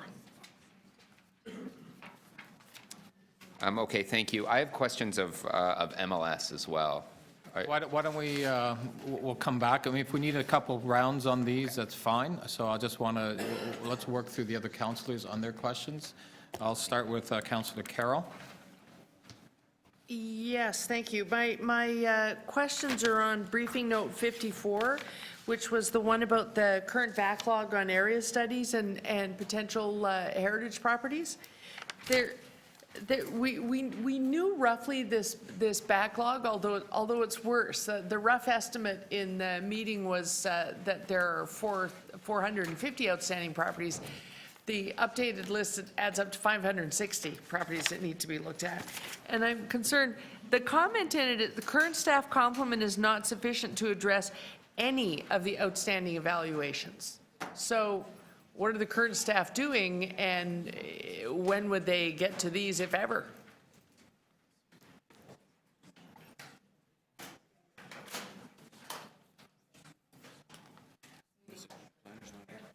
Oh, no microphone. Yeah, she's here, but there's no microphones in her row. Yeah. Through the chair, currently we have a very high volume of heritage building permits, and it's the same staff that process the heritage building permits. So this is the tension. We do not have staff directly allocated to be reviewing those properties. So these are not properties where necessarily where there's necessarily a developer looking at the property and you can just bill him out of his application. But in terms of planning overall being cost recovery, is there a legislative impediment to us beginning to say, we're going to have to bill our clients for the entire cost of planning, including the preservation of heritage? Is there a legislative impediment to us beginning to look at that? Through the chair, I'm unaware of a legislative impediment to doing so. Currently, when we say cost recovery, we're just evaluating the cost of processing direct the developer's application itself. We're not looking at some of these other area studies and heritage studies. Am I right about that? Through the chair, that's correct. When a study is initiated on the part of the city at the direction of city council, that's not something that we can charge anyone for. It's an area study. In many instances, we are legislatively required to undertake those studies, but there's no user other than the residents of the city that can be directly charged for that work. Some of the heritage properties that emerge out of that process and Right. end up being identified for evaluation. But they come out of that area-wide study. There's no one you could specifically charge. Okay, okay. And if we were to say we did want to start to look at this backlog, I think their briefing notes says, I think it says if we were to put in an FTE, they could look at how many of the backlog a year? They could look at, I think it says 18, they could make 18 evaluations a year? Through the Something like chair, that? one full-time employee can research, evaluate, and report on between 3 and 4 potential heritage properties per reporting cycle, so that would be approximately 25 a year. That's at the top of page 4 of the briefing note. Right, that's it. So the question is this, if we were to work on that, if not 2016, 2017, being able to fund that additional FTE, it would take them a significant amount of time to get through that. So we could look at a permanent FTE, and given that we'd be expanding the envelope of properties, there would be enough work for that person. If we ever did get through the backlog, it would be, that staff member would also be a sustainable member of staff, would they not, given that now the envelope of properties to manage is now that much larger? Through the chair, that's correct. The envelope is constantly expanding as we are constantly doing more studies and more heritage conservation districts. So the number of properties continually increases. As we outline in the briefing note, we do have a catch-22 right now because we are not maintaining the current backlog and we are adding additional properties at the same time. Okay. And would it purely be that FTE? The existing management structure, senior staff structure is such that we wouldn't need to open up a whole new office. It's just adding an extra body to a department that already has the senior staff management structure. Through the chair, that's correct. And in fact, my recommendation would be to make that role specific to addressing the backlog, which would in fact be a full-time job for many, many years. Excellent. Okay. Thank you. Thank you, Councillor Carroll. Good timing. Councillor Pasternak, you're next. Thank you, Mr. Chair. My original questions were for fire. Can I split fire services and city planning? Is that, or? Yeah, whatever. Yeah. Yeah, okay. So just to understand on the city planning side, in 2015, based on this briefing note, 14 area studies were completed. And then there's a reference to the FTE and looking on average of reporting back on 25. Is that sending a signal that we can get up to 25, or 15 is really what's manageable under the current staff complement? Sorry, is the question about the number of properties we can review or about studies? Because those are two different numbers. Well, in the briefing note, it mentions that 14 area studies were completed in 2015. And your comments lead us to believe that the backlog continues to grow based on that volume of completed studies. There's a reference on page 4 of one full-time, an FTE, can report on 3 to 4 potential heritage projects per reporting cycle on average of 25 per year. Could you just explain what the two numbers represent? Are we completing anywhere from 15 to 25 studies per year, or? Through the chair, the two numbers that you're referencing refer to two completely different matters. One refers to the number 14, the area studies that we completed in 2015. So for example, secondary plans, transportation plans, environmental assessments. The number referenced on page 4 is specific to the backlog of buildings that are on waiting to be evaluated to become a part of the Heritage Registrar, so that's buildings. And in response to Councillor Carroll's question, I was indicating that we would currently require one full-time person would allow us to address 25 buildings on an annual basis. So the one number is referencing buildings, the other number is about the number of studies that we undertake. Completely different. Okay, thank you for the clarity. Regarding fire services, on the briefing note number 34, there's a reference to $7.4 million, which was touched on earlier. That is a cost savings to, not to the city, but to commercial and multi-residential building owners? Through yourself, Mr. Chair, to members of the committee, that is correct. And what are the long-term impacts of going from a class 3 to a class 2? Can you describe what the ripple effect are, other than the savings for commercial and residential building owners? Through yourself, Mr. Chair, to members of the committee, in the briefing note, I talk about the need and the ability to move to a frequency-based inspection program. The challenge we have today, we don't have enough resources to have a robust program. We start to look at the infrastructure with 318,000 plus commercial buildings alone, the need to look at inspections to make our buildings safe, to look at the education required. With the growth of the city historically, we just don't have adequate resources. So the resources required do two things. A, they allow us a better level of service.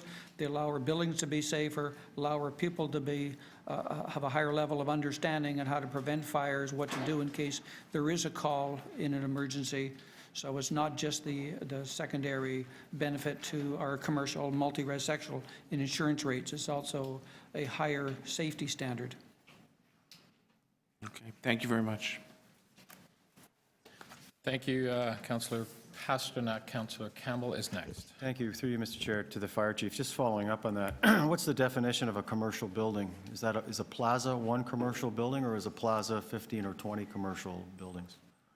Through yourself, Mr. Members of the committee, when fire underwriters did the review, they did an actuarial study and they looked at basically everything other than residential, single-family homes. So they've analyzed the impact, and really everything other than single-family homes would be benefit from this. So is a plaza that contains 20 stores, is that 20 commercial buildings or one commercial building? that I would have to do some look. I think that if it's one, a building unique, it would be considered one building. All right, and I'm just going to follow up on Councillor Pasternak's line of questioning in regard to the presumed insurance premium savings. Have we quantified that? Through yourself, Mr. Chair, members committee, this was done by fire underwriters on an actuarial. They looked at the insurance grade, the number of buildings in every single classification, existing rates based on a level 4 versus 3 versus 2. So they have done the analysis. That was part of a report delivered to council in July of 2013. With the hiring of these fire prevention officers, what savings are being realized? Through yourself, Mr. Chair, in insurance rates and/or public tax savings. Public tax savings. Through yourself. Both, actually. So in 2013, we started adding fire prevention and public education officers. There was 15 in 2013, 25 in 2014, another 25 in 2015, and now we're looking to add additional staff. And my understanding is that it's for some fire insurance savings. These buildings are reclassified or designated, fire safe. Through yourself, Mr. Chair, members of the committee, when we look at our program historically in the City of Toronto, we did what was called complaint-based inspections. Unless there was a complaint or a licensing requirement, typically buildings may not be inspected for many, many years. We're moving now to a frequency-based program based on risk. So we're looking at the ability to proactively inspect buildings, look at code issues, look at enforcement that's being required. It's a new mandate of the Ontario Fire Marshal's Office in the province of Ontario. We've also got the vulnerable building legislation. So with new legislation and changes, these resources will assist us in meeting those mandates and therefore inspecting the With the buildings. certification of these buildings as fire safe, who realizes the savings? The building owner? Through yourself, Mr. Chair, and members of the committee, yes, it would be the building owners. The building owner. And what Remember, did we, pays the and taxes. how many staff do we have in total in this capacity? Through yourself, Mr. Chair, and members of the committee, in public education and code enforcement, today we have, with the last year's intake, approximately 168. 168. And what did, and so these weren't, when did we start hiring these positions? These didn't just commence in 2013, did it? Historically, the City of Toronto and the former cities had fire prevention staff and public education staff. And with new legislation, there's been a need, as legislation changes, codes change, the need to be more proactive than ever before. So it's been an ongoing concern. We typically are able to inspect about 1/6 of the inventory per annum, and best practice tells us we should be doing them either twice a year or as a minimum once a year. So so we could conceivably be inspecting buildings that are 3 or 4 years old twice a year? Is that what I understand? If we're able to secure the additional 50, our goal would be to get to annual inspections. That's about the ability with that amount of staff. It would take an additional staff to be doing inspections more often, but we think it's prudent to do annual, and that would meet the need. When we work with NFP under the new standard, they see annual inspections as meeting the need. Okay, thank you. Thank you, Councillor Campbell. Any outside councillors? Questions? Seeing none, I think there was maybe a request to go back. Councillor Layton, did you have other questions on any of the other briefing notes? Yes, thank you very much, Mr. Budget Chief. It's on, can perhaps someone can remind me which briefing note was on staffing levels around noise from MLS? Number 35. 35? Thank you very much. To whoever chimed in there. My request was the response, on the response time, what is our average response time for noise-related complaints? Through you, Mr. Chair, for our investigation services group, typically we respond within 5 days.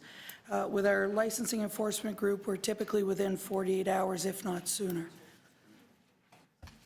So what would be the difference if in one unit and the other, when one unit would be set out and when another one would be? So through you, Mr. Chair, it depends on the source of the noise, where what type of noise it is. So our investigation services group does the majority of our noise complaints, construction, noise, what have you, loud music. But the licensing enforcement group will deal with noise emanating from licensed business establishments. And that is 48 hours? Approximately. But certainly in that respect, through you, Mr. Chair, if it's a licensed establishment that's causing repeat noise issues, then we may move more on a proactive basis, not just wait for a complaint. And we have implemented those targeted inspections where that has been the case with licensed premises. And how many visits typically result in an immediate charge being made?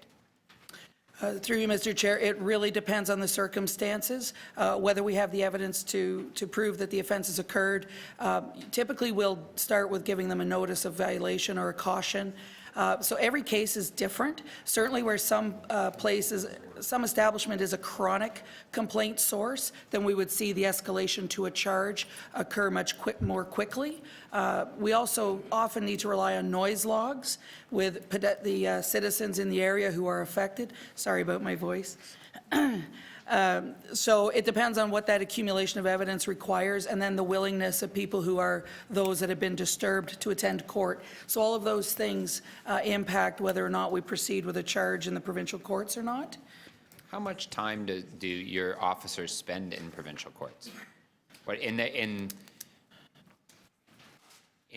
one officer's typical work week, how many hours are spent in court or a tribunal, and how many hours are spent out enforcing bylaws? Through you, Mr. Chair, certainly that will differ based on the officer, based on the nature of their work, and whether or not they've had charges proceed through the courts or not. We can do a bit of a time tracking exercise to determine what that is, but I don't have it with me. The night shift. The night shift, when most of the calls are made about business establishments, how many noise coming from businesses? How many inspectors? How many people will be out in the field across the city at any given night shift? So that's our business licensing enforcement group. They work until 3 a.m. on Fridays and Saturday evenings. Typically, it's just the team out of the South office, the central office. The number on night shift will vary, certainly depending on seasonality and what we have going. The total licensing enforcement complement is about 47 MSOs. The number of enforcement officers in the central office is approximately 18. The number that are deployed on a night shift out of that group, as I mentioned, will differ by season. I think typically we'd have at least 4 working at a time, but I can certainly get back to you with specifics if you'd like. So we have 4 municipal licensing inspectors that are out between the boundaries of Coxwell and what's the western boundaries, like Keele, Parkside, something like that? I think so. From Eglinton to the waterfront. So just through you, Mr. Chair, so that will vary depending on the season and depending on the issue that's being addressed. If we have a particular problem area, then we have the ability to flex shifts on and off, so it can be greater than that. Our investigation services group does not currently have a night shift. Our animal services group does work 24/7. We have 2 animal control officers that are on at night, every night, typically doing cadaver pickup. But out of the licensing group, as I mentioned, that will depend on season. It will depend on the priorities and the issues at hand, and we do have the ability to ramp that up. I will comment, out of that group, out of approximately 4,500 complaints in 2015, only about 600 were related to noise. Our work in that group is far more on the proactive side, responding on an ongoing basis to established problem establishments. So we do have flexibility. See, my concern is that you're saying that you've got a sufficient number of officers, complement of officers to investigate noise complaints, and there's 4 at night. So just to be clear through Mr. Chief, Budget Chief, it's not 4 solely for noise, it's 4 for everything. at least 4, maybe greater, especially through the summer. We'll add more on night shift. I don't have the exact number with me, and my director for that group is not here. But also bearing in mind that we are not set up as an immediate response unit. The division is not immediate response. Ours is based on complaints coming in and then the officers being made aware typically the next day, the calls being assigned. So when we wrote the briefing note, it was that in mind, that there would be a significant change in operations if we were to shift to an immediate response. And I'll beg the indulgence of the committee just for one more question, and that is, how many visits does the typical inspector make on a typical night shift? Through you, Mr. Chair, I don't have that number broken out by nights. As I said, typically, and where we're trying to really shift our resources is towards the complaint premises that we know are an issue. For example, on Danforth Avenue, we've been working in partnership, joint inspections with the Toronto Police Service, dealing with a number of licensed establishments that are causing issues in that area. So they may undertake 10 to 20 or more inspections in a night in that strip specific to that problem. So we're really working at targeting where the issues arise, not waiting randomly to respond on an ad hoc basis. Okay, thank you. Thank you. Thank you, Councillor Layton. Are there any other questions on this group of briefing notes? Did we cover engineering and construction services in this group of briefing notes? Yeah. Could I ask some questions about briefing note 55? Yeah, absolutely. This is on the contracted, the contract program management services. If I read this correctly, 20% 22% of contracted services we do in management of contract services we do in-house. Is that what it says on page 2? I'm finding it just long paragraphs. Through the budget chief. You're engineers, so you're writing a big, long, chunky paragraphs. That's okay. That's the way we are, but like to complicate things. Well, we tried to simplify, and unfortunately, probably not doing as good a job as we should have. On page 2, the 22% reflects our in-house costs as it relates to the delivery of a particular packet of capital projects. In the interest of time, we took one group where all of the services, engineering services, are provided in-house, and that was a direct comparator for those areas where we've actually contracted out project management services. So the analysis shows that for a packet of work totaling $87 million to the end of December, the cost of engineering in-house was in the order of 22%. This is salary and overhead. And is that that's for delivering of those services or managing? Through the chair, it is for the delivery of services no differently. Again, the idea was to draw a direct comparison in those areas where we've actually contracted out engineering services to deliver a specific packet of capital projects.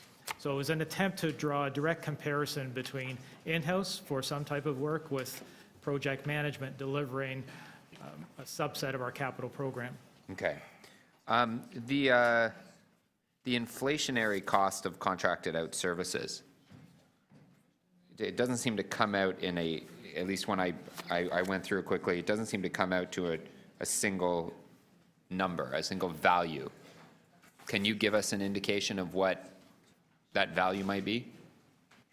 Through the chair, for some of the more standard project management assignments for engineering consultants, their fees are drawn as a percentage of the value of the capital project that's being delivered. So if there's a year-over-year increase in the construction value, then there's a corresponding increase in their fees. So there isn't a direct analysis. It'll be based on market conditions. So it'd be on the market conditions of the construction that's going on. For which they are delivering. So what is the inflationary increase in construction activities across the range of work? I'm able to find good ones for food. There's a national indicator of inflation for food. There isn't for construction work. Are you able to give us some insight? Is it 1.4? Is it 2.4?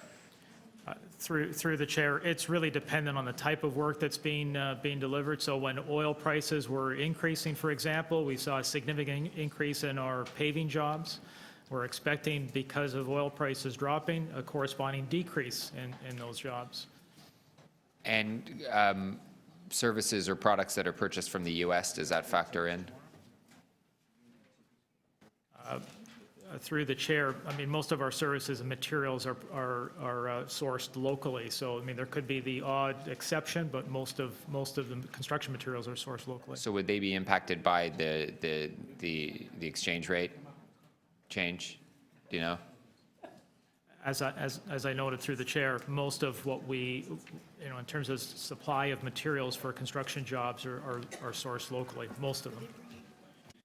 Do you know how we would determine what the inflationary cost adjustment for construction, like, can we determine it for what it was last year? Through the chair, as I said, there's going to be pluses and minuses across the entire program. We don't specifically deliver a type of project. We've got about 400 active contracts across the board, so I'm not able to provide you that kind of information. Okay, thank you. Thank you, Councillor Layton. Okay, one last run around. Any other questions on this group of briefing notes? Oh, sorry, Councillor Campbell. A question for TPS, Toronto Police Services. This is in this group, correct? I don't think that's part of this group. No. No? No. After, okay. It'll be afterwards. Okay. Okay, seeing another, Josie, I think we're done on that group. Great, okay, so we're now on page 53 of the green pages, into internal services.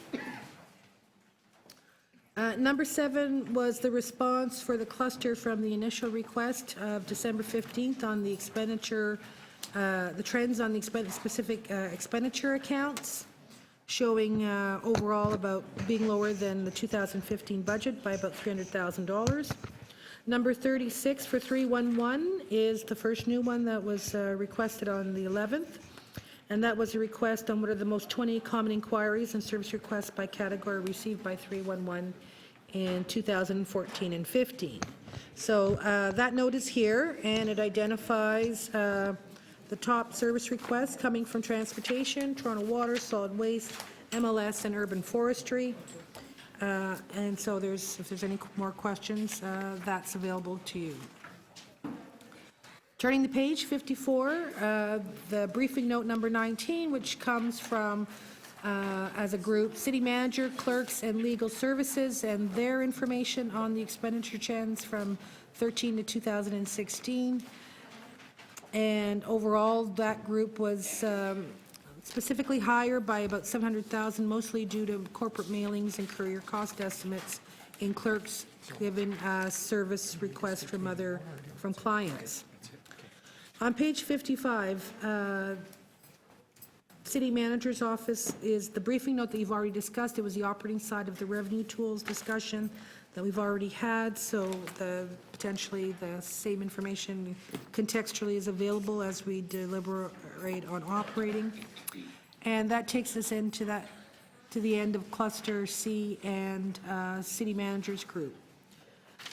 The accountability officers on page 56, there was a request for briefing note. It's number 37, in which the committee asked for the officers to provide notes on various expenditure accounts. That's before you, I believe, as one note for all four groups, indicating that what the information is and that they're essentially in line with the 15 budget. So, Mr. Chair, that deals with the accountability offices. So if there are questions of internal services, city managers, other, and accountability officers, now would be the time for that.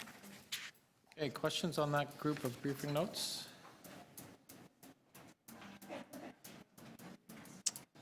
Councillor Layton? Just if we're covering off legal in this portion, I asked some questions at our last meeting about, let me just try to get this out clearly, about the amount of our solicitors' time spent prosecuting municipal licensing infractions in provincial court. Do we have any notion of what that is?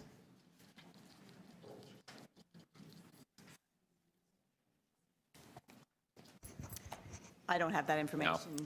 Was there a briefing note request made? There was not. It was a question that I thought I could get online, offline. I may just keep following up. I think the highlight is that a request has been made for additional legal staff to accommodate these provincial administrative bodies. And there are several provincial administrative bodies we're spending a lot of time in with our MLS staff as well as our city solicitors. So I may try to conceive of something. Councillor DiCiano. Thank you, Mr. Chair. For briefing note number 36, I'm looking to speak with Tracy Cook, but I don't see her in her chair. So maybe I'll come back to that when she's back in the room. Yeah, when she comes back, we should be able to go back to ask those questions. If she happens to be in earshot, maybe she could come back down. Oh, there she is. That's there great. She is there.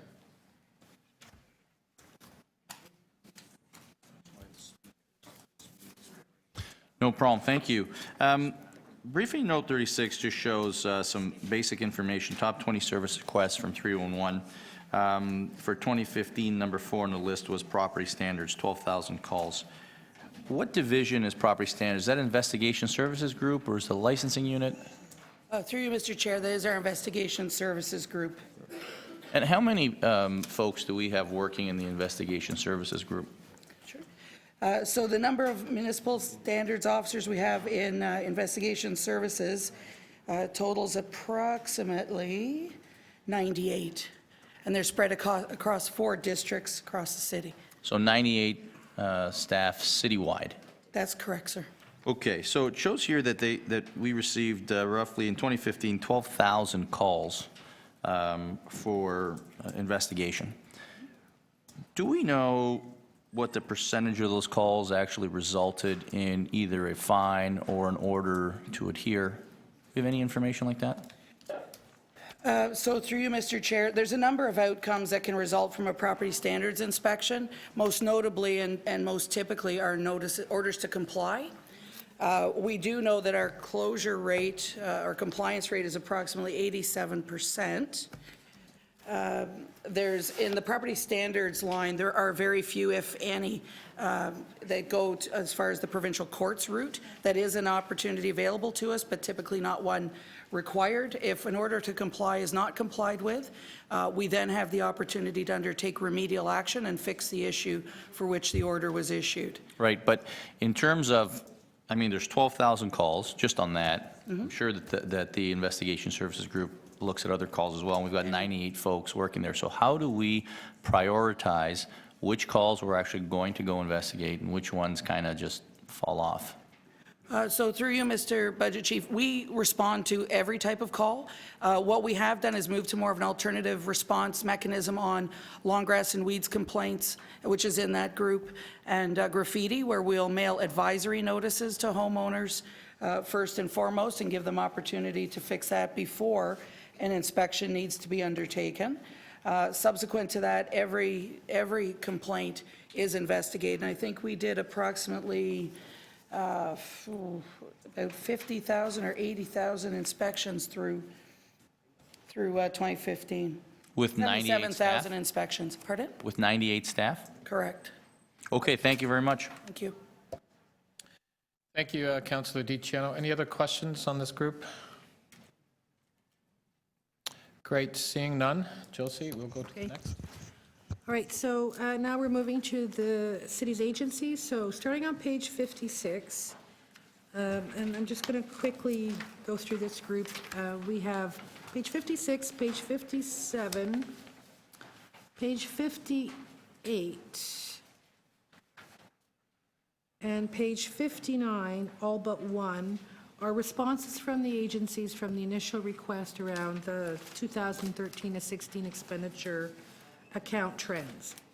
In the middle of page 59 is a briefing note that was requested on January 11th from Toronto Public Health, number 38, which was information requested on what was the federal government's role in funding student nutrition. That is before you. And of course, the information back is that, of course, there is no funding from the federal government, and they would need to pony up about $8 million as well to relatively match our contribution. So that's the one net new. Turning the page, again, the next page 60 just summarizes the initial three briefing notes from TRCA, Yonge Dundas Square, Police Service Board on the top of page 61 regarding the original request of the 13 to 16 trends for specific expenditure accounts. What's new is the bottom of page 61, budget briefing note number 57, which from the board, which is to provide line-by-line detailed expenditures on training, conferences, and office supplies. That is before you, and some information provided in the response on that particular request, as well as the request on $7 million increase for service and rent. So that's all been identified and discussed there. Top of page 53, operating budget briefing note number 58, which is a note from the board on paid duty police work. How much has been paid in the last 5 years by city divisions and agencies, and the status of policy review. And so the briefing note outlines that over the last 5 years, city, including its agencies and BIAs, have paid out almost $8 million of paid duty. And that work is underway with the board, consulting with the Toronto Police Association, the city, and also in discussions with provincial officials regarding alternative service delivery mechanisms. Bottom of page 63, TTC, original briefing note on expenditure trends, and that's been provided. Page 64, the new briefing note number 40, which is a request on the impact to riders, ride times, and vehicle frequency of the new and enhanced service requests that were recommended by the commission. On page 64 is a little table that shows the dollar value of what those include, and then there's information about the impacts. Top of page 65, briefing note number 41, is a briefing note on the business case for hiring additional fare inspectors. That's a cost of $1.6 million in the $67 million list. That includes 20 additional fare inspection positions. That would bring it up to an additional total of 80 positions. And the briefing note outlines some of the revenue implications of adding those fare inspectors. Number 39 is a request on more line-by-line expenditure information. And on page 65, it talks about, just highlights for you, some of the information that had been requested, including where the 10 million of savings would come from, why there's an increase in services and rents, and that's outlined on the bottom page 65, top page 66, and what trading and conferences are for. So those are all the agency ones to the end of page 66, Mr. Chair, if there's any questions from them. Okay, questions of those briefing notes? Councillor Layton. Thank you very much. On the, let's start with TTC. On briefing note 41, the proof of payment.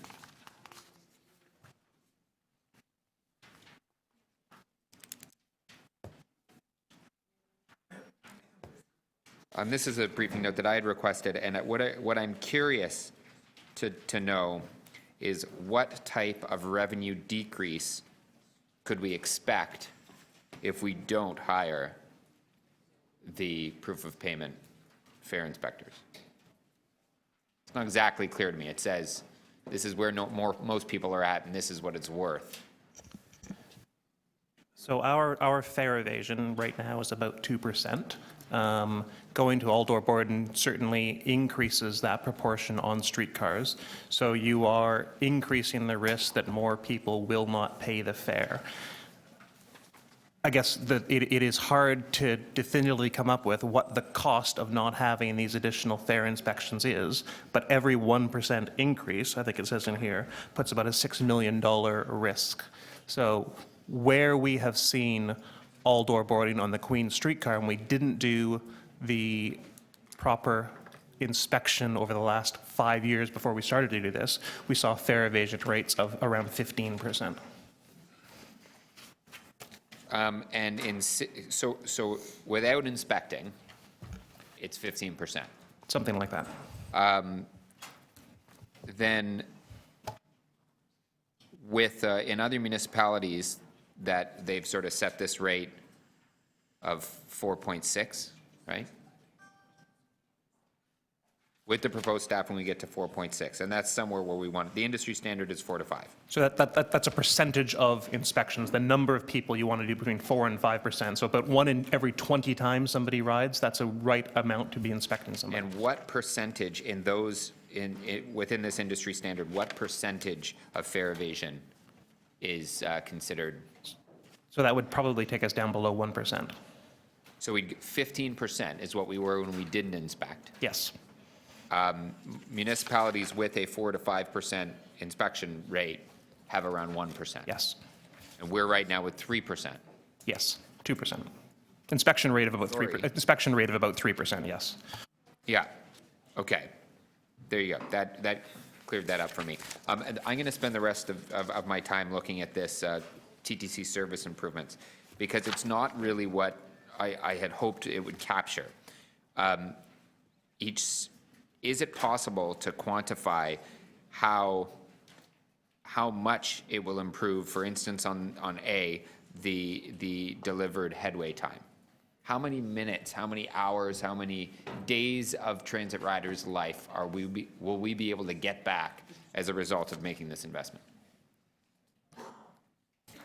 On any one of the particular investments? Yeah. On A. On A. Wait, we're going to improve actual wait times. By how much? So we have done some work with the streetcar network, and in terms of the improvements that we have made to the streetcars on King and St. Clair, that we have saved approximately 100,000 hours, customer hours per year on those routes. So a similar number, pro rata on how busy each of these lines is, wouldn't be out of whack. So it really comes down to improvement of not having to short-turn, improvements of making sure that the proper running time is there. So this streetcar service reliability was improved on St. Clair and King by saving 100,000 customer hours Yes. over the course annually? Yes. Do you have any way of putting that on per transit rider? 50,000 riders a day on King, I don't know how many on St. Clair, and do some back of napkin math. What does that equal per rider, per trip? I would have to take that away. There's a big algorithm going on in your head. Anyways, my eyes rolled back there. It says the bus service reliability said that this was initiated on Shepherd East, Wilson, Markham Road, and the Jane Rocket. Is that right? So these are the ones that we would want to continue. So we made some changes to the 29 Dufferin as example to prove that we could do it. These are the next big routes that we would tackle. So what was the improvement on Dufferin? So as an example on Dufferin, we went from, our short turns went down to about 2% of what they had been before. So we went sort of from, I can't remember the exact numbers, but a 98% improvement on short turns. Sorry, and 98% improvement? Yes. What does that mean? So if we did 100 per day before we made the improvements, we went down to 2 per day. It's pretty good. It's pretty good. And in the amount of time, you said 100,000 hours for the King Street service adjustment. Any idea what that meant on Dufferin? I don't off the top of my head, no. Can you get that for me? Yep. Can you do that other crazy calculation that I just asked you to make? Yes. You think that's possible? It's possible to take a stab at it, yep. Oh, brilliant. I think it's also worthwhile that we look at that in the case of bus reliability-centered maintenance, because we're talking about the same thing. We know it's going to impact 1.7 riders, but what does that mean to the riders on that trip? The new off-peak express bus service, how many riders will be impacted and what will, sorry, it says in there 10%.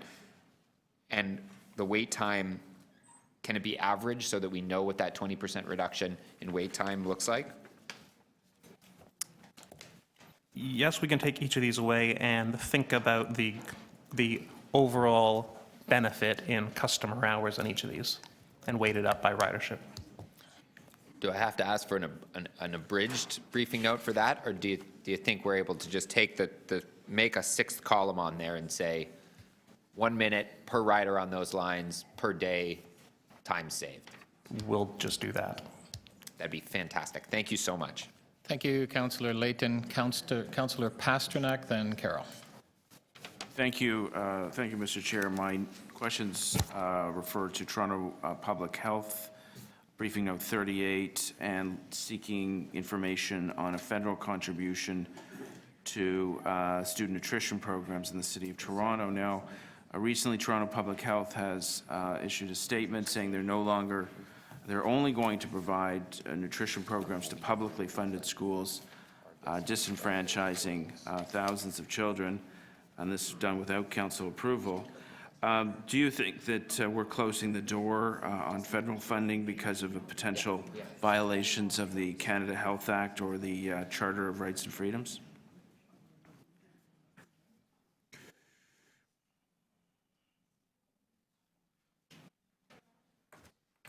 Through you, Mr. Chair. My name is Carol Timmings from Toronto Public Health, and we actually, I don't believe we actually are violating the Canada's Health Act, but in relation to federal funding, the federal government has never funded student nutrition programs nationally. Historically, funding has been directed, it has been the practice of the City of Toronto with both provincial funding and municipal funding to fund publicly funded schools, both elementary and secondary schools. This is done by the provision of data from the publicly funded school boards that allow us to determine the level of need in these schools. Well, the recent statement that it's to be restricted to publicly funded schools came from your office, and it was not reflected in past letters of rejection to schools that had applied that were out of the publicly funded system. Now, back to the federal, are we closing the door to millions of dollars of funds because of the fact that we're restricting a program that's been promoted by Toronto Public Health as essential for all children? I don't believe we are. We actually are on record through the Board of Health and City Council of having requested the federal government to fund student nutrition programs since 2003 and annually for the last several years. So we have been in discussions historically with the federal government, and suffice to say, it was not a particularly friendly climate historically to funding student nutrition programs. I'm pleased to say that we do believe the environment is shifting federally, and the First Ministers of Health are all meeting in Vancouver to discuss the health portfolio later this month.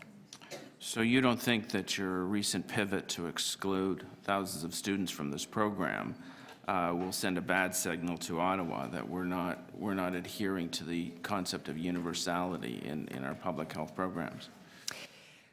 The public funds have historically been directed to publicly funded schools. There are a small number of community sites at the time of amalgamation that were receiving funding. A small portion of these were faith-based and private schools, but historically our practice has been with public dollars to fund public schools. Okay, thank you, Mr. Chair.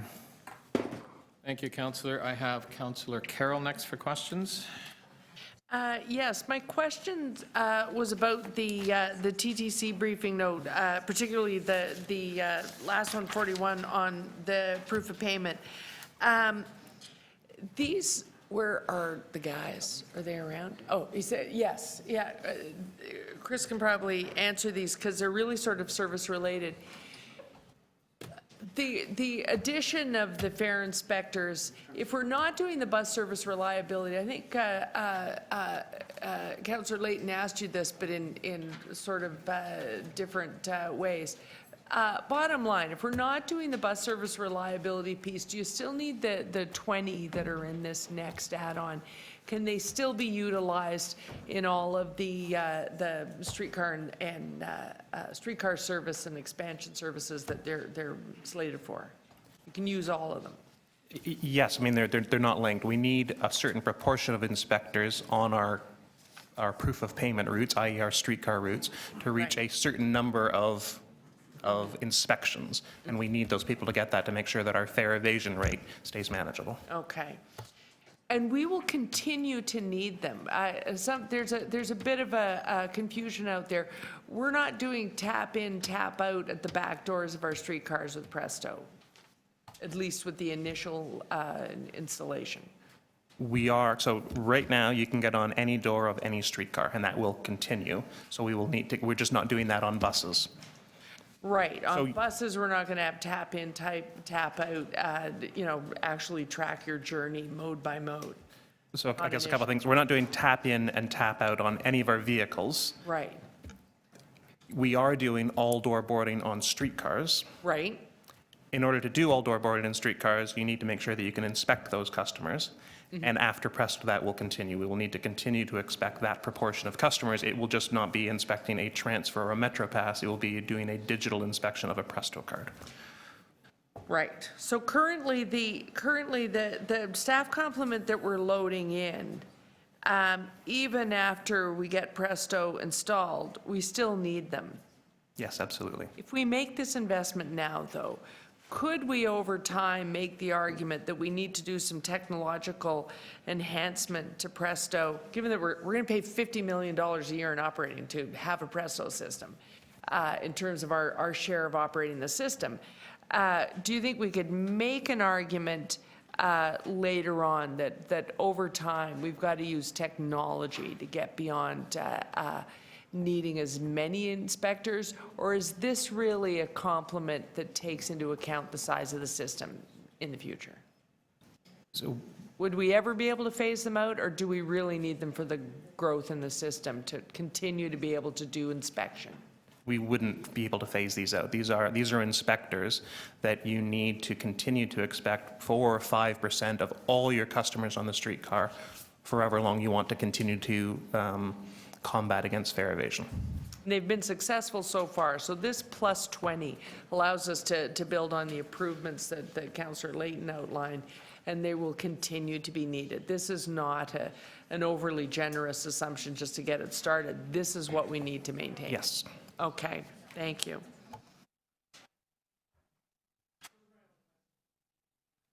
Thank you, Councillor Carroll. Councillor Campbell. Mr. Chair, I've got questions for Toronto Police Services. It's in regard to briefing notes 57 and 58. In 57, I'm looking at training, thank you, hello. Training and conferences.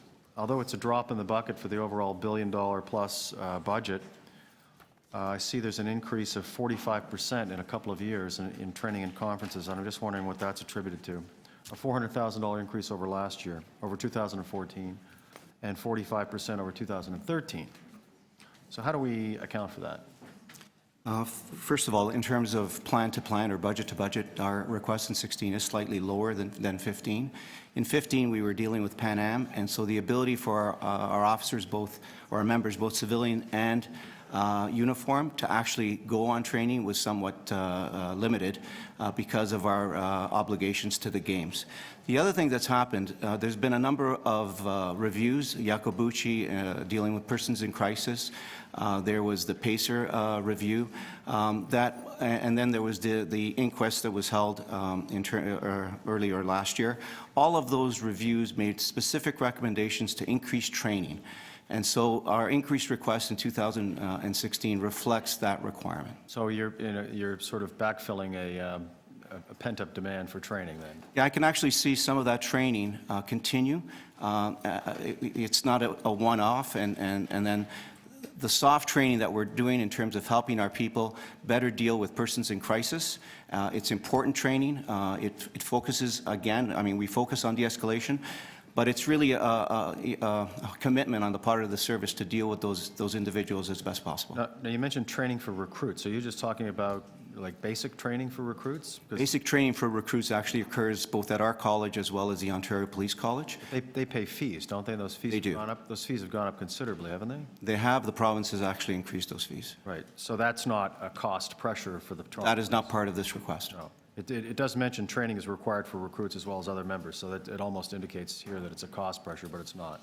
We do some training, and again, around the mental health issue, we are embarking on some pretty rigorous training. It's a small amount, but it's reflected in there as well. So thank you also for the note on pay duty. Now, it's not asked for in that particular briefing note request, but for the amount that's shown there, $1.6 million, what does that represent of the total payments made to police officers in terms of pay duty? Would you have an estimate of that? So in 2015, and Sandra will correct me, I think we paid about $27 million in paid duty. So $27 million, and only $1.6 million was paid by city departments and BIAs. Is that right? That's correct. Those are direct payments that were made by city divisions as well as ABCs. So the cost then is borne by the construction company or whatever organization needs to. Do we have a breakdown on whether or not, on what, for example, is construction, what might be entertainment? You must have all of those figures. So what we've done is we've automated, actually Sandra's group automated the whole paid duty management system. Part of that process now requires that anybody doing work on the part of the city basically has to tick a box, and that would allow us then to capture how much of that work is actually being done on behalf of the city and perhaps being charged to the city. Okay. We are still relying on the actual person that's making the request to disclose that in fact it is for a city division or ABC, but that does give us some information. Does an officer earn more on pay duty than on regular duty? The pay duty rates, if you're talking hourly rates, are $68.50 an hour for, which is about time and a half for someone doing pay duty. Do officers call in sick to take pay duty? I'm not aware of that. If an officer calls in sick, are they paid? They are paid, but they are paid, yes. Okay, so if they have time in their bank, they are paid. Yep, sorry. That's not me, I'm at 7 minutes. You're at 8 minutes now. I don't think you stopped it, did you? Well, okay, I'm just, Okay. If your question was, can they do paid duties while they're sick, the answer is no. Okay. Thank you. if you need a second round, I'm going to go back to you. I'm just trying to be fair to everybody else. So Councillor Carroll? Yeah, I think I can maybe follow on and maybe cover some of the questions Councillor Campbell was getting at. We've now changed, and it's part of the reason why paid duty earnings are showing up in the sunshine list where they weren't before. We now have all of the people who commission officers to do paid duty. They pay the service, who then distribute the funds to the officers. Is that not correct? That's correct. In 2014, I think, we actually changed that system. Prior to that, it was actually paid directly by the requester. Now we pay, we bill the requester, and then we pay the officers and include a 15% admin fee on that. Right. So under our attendance management system, an officer would be taking a significant risk now, whereas before it was hard to track. Now we can't really collect his paid duty fees if attendance management is checking to make sure those who called in sick weren't on paid duty. We didn't used to be able to track that quite so specifically. The supervisor, their respective supervisor is responsible for making sure that that in fact is not happening. There's other rules around the ability to do paid duties. There's a 15.5-hour rule that you can't do more than 15.5, including your regular duties. So after you finish your shift, you can only go for the remainder that adds up to 15.5. So there are some rules around that. Right. And the other, some are surprised by the amount that turns out to be for cities. We've made a shift in requirement. There are a number of times whereby you can use. You don't have to use uniformed officers for some of the things. We're a little more careful on when we require police officers. Is it still the case, I'm not up to date on this because I'm not on the film board anymore, but is it still the case, well, we loosened up even for people outside of city agencies. A lot of entertainment companies still prefer to have the officer there because it kills two birds with one stone if they're doing any weapons types of scenes, but also it just has more of an impact on keeping a crowd at bay when you've got a film shoot going on. So they're now disproportionately full fee paying paid duty contractors, are they not?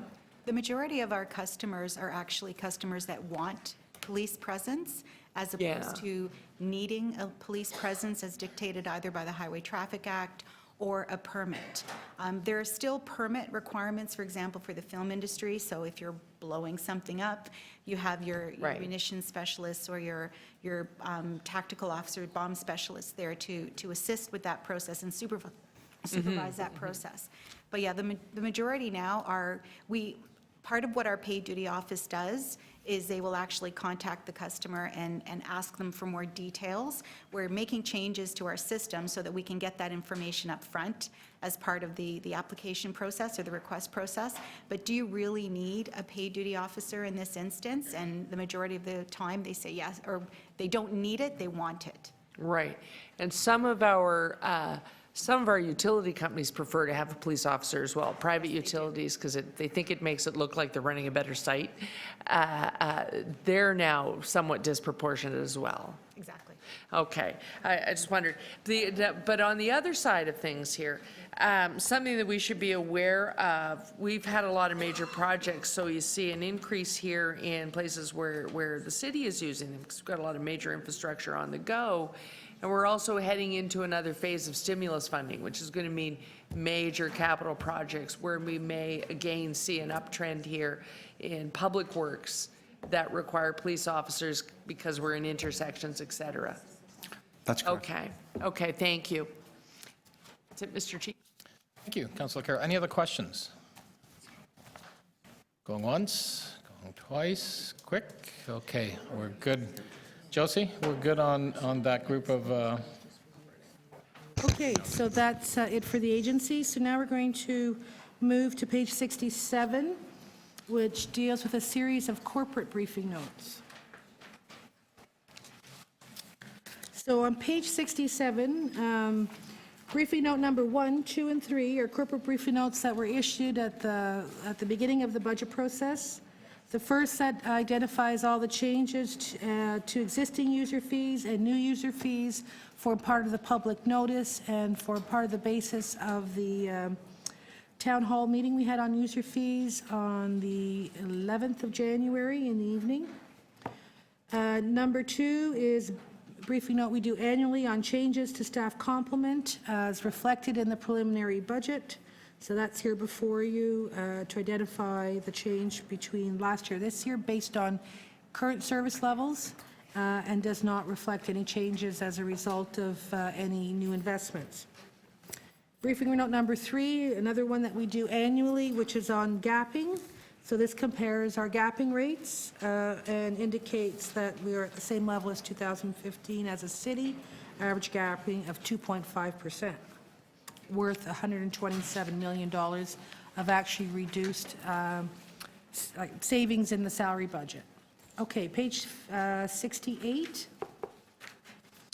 was a briefing note that was issued earlier on, number 17, on changes, CVA changes to the residential class. That was just provided as general information and what the phase-in values are for 2016. We have 2 corporate requests that were made on the 11th of January that are not before us yet. My apologies, on page 68 says from the general manager of PF&R. It's actually from Human and Resources, new executive director.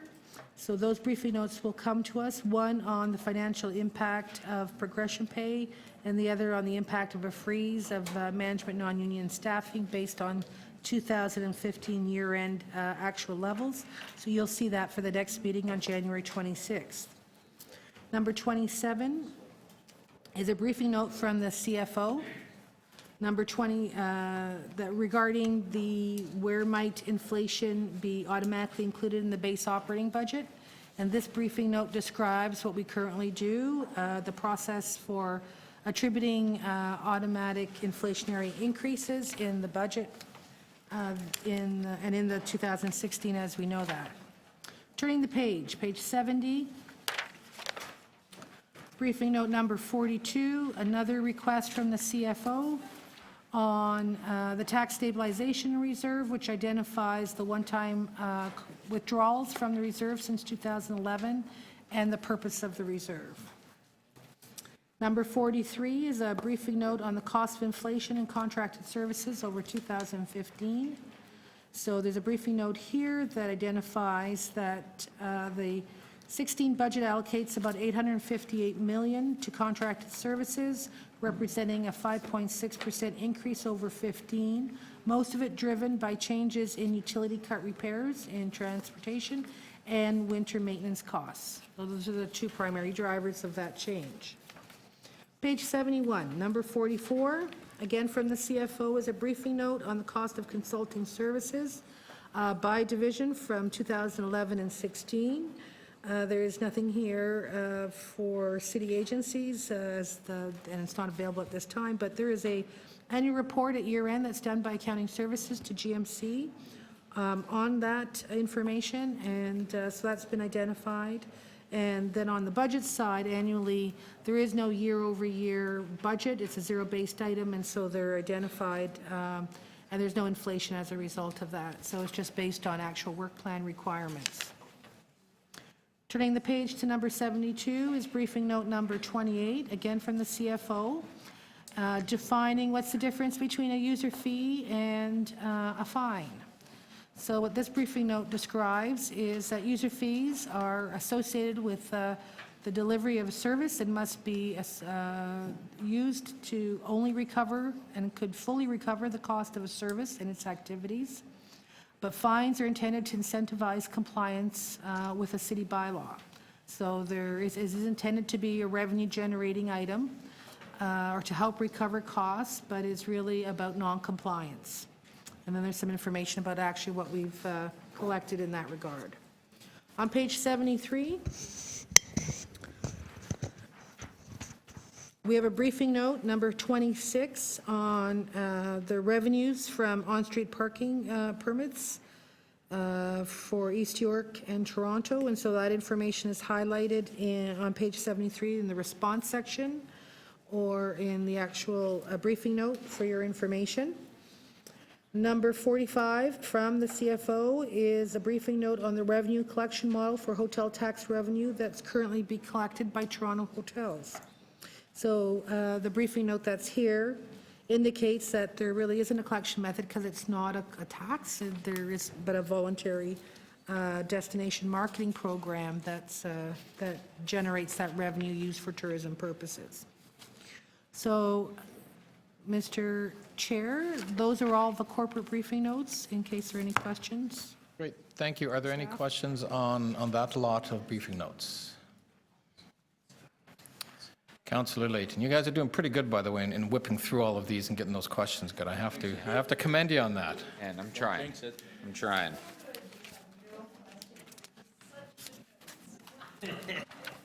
On the it's the briefing, I haven't been able to flip to it quick enough. This briefing note with the revenue information on parking revenue, parking permit sales, and which briefing note is that? Number 26. But I thought it was broke it down by district. Or is this only for Toronto and East York? That was the request, I believe. It doesn't have what slice of the pie parking ticket and permit revenue are? Can someone describe that? Through you, Mr. Chair, so my understanding is that we don't have it broken down by ward and very specific, but Casey can answer. Sorry, I'm not looking for ward specific. I'm looking for city. Yeah, so I'm going to let Casey answer that. Thank you. Through you, Mr. Chair. Parking tickets, we cannot identify where a ticket was issued, and so we cannot group the revenues by ward or by district. So what you see in front of you is permit parking offenses for all of the city. But just to clarify, most of the permits are in the City of Toronto and the East York. Is that correct? You can confirm that too, Casey. Yeah, what's the total value of the permits in the city? Because I can do that math real quick, because it's 12.7 in Toronto and East York. What's the total value of the permits issued on an annual basis? Steve? Through the chair, yes, in the briefing note, it identifies total value of all permit sales for 2015 in Toronto East York was 12.7 or 12.8 million. And citywide? I don't have that, but the vast majority of the permits are in Toronto East York. So, yeah, I'm asking these questions because the writer of the briefing note request just walked in, and I think the intention was to find out how much of the revenue from fines, and I understand fines may be difficult, but from permits was generated by Toronto and East York, and how much was generated by the rest of the city. I think that was the intention. Yeah, well, off the cuff, I mean, roughly, it would be at least 90%. At least 90%. Yeah, there are pockets outside of Toronto East York where there are residential parking permits, but they're few and far between. Okay, thank you. Next, on the inflationary increases to the base budget, on Appendix 1, where were these numbers taken from? Briefing note 27, Appendix 1. This is where it lists the budgetary inflation. So through Mr. Budget Chair, so Appendix 1 lists out most of a lot of the utility type charges, so those would have been done in consultation with our Energy and Environment Division. And some of the other ones that were more specific would be done in consultation with the specific division or the main or purchasing in terms of where they're seeing pricing trends. So the city is anticipating a 2.1 increase in food as the inflationary rate? So that one, there was actually a food basket index prepared by StatsCan, and that's where that one came from. And that came from to 2.1, because any website that I can find, inflation for food is more like 4. That's the information that. Someone help me discern which and where this number is exactly coming from?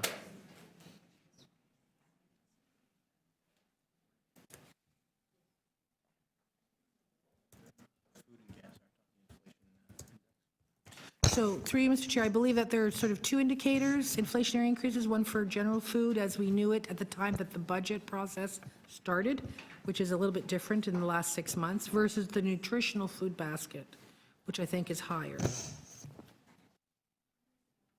This is a 2.1, was a number that, when we start the budget process annually, which is in the spring, so this would have been spring 2015, right, when people are developing their budgets, these are the inflationary increases that we would essentially research from various Okay, I think you should And, check and that. also, though, I would say, if you're looking at more recent stats, yes, that index would be higher because of the impact of the recent devaluation of the dollar in November. So I'm looking at the StatsCan data, and not a month went by where it was lower than 3.2. And so I think we need to get a better understanding of what that number is, because why we're using even 2.1 as our inflationary indicator for food, and yet the inflationary increase that we're asking for the student nutrition program is 1.3. That's the number. I'm just a little concerned that we're playing fast and loose with who's telling us inflation and what requests we're making here. And when we're not, when an inflationary increase represents just a third of what actual inflation is, that's a problem. Be last question. We'll take that as a statement, and I'll. Sorry, we will look up, we will follow that up. The reference of the 1.3 was just an application of the general CPI to the end of November, not a food-specific one. That's where the 1.3 came from, because I know that number very well. Thank you. Any other committee members? Seeing none outside councilors' questions? Now, Councilor Davis, I understand you just came in, so Josie, can you just let Councilor Davis know what group of briefing notes we're doing requests or questions on? Right, so through Mr. Chair, we're in the green sheets, Councillor Davis, and we're dealing with the corporate ones, starting on page 67. So we've been through Of the green sheets. all the program and agency operating notes, and now we're dealing with all the corporate ones. We're doing them in cluster batches. So How do we from know page- which one's in the cluster on a packet that was just distributed this morning? So, through you, Mr. Chair, there were 2 packages that were distributed, one late Friday, one Friday. Saw that one late Friday. Each, and then the secondary grouping of notes, numbers 42 to 58 in operating, and the balance in capital were distributed by the clerk, was printed late Friday for this morning, I believe. Jennifer? Yeah. So anything that is on revenue, inflation, consulting, anything that is not cluster A or B, is that what you're saying? Again, we have already done cluster A and B. We're doing the corporate now. Okay. We've done cluster A, B, agencies, accountability. So since this is the first time I've looked at it,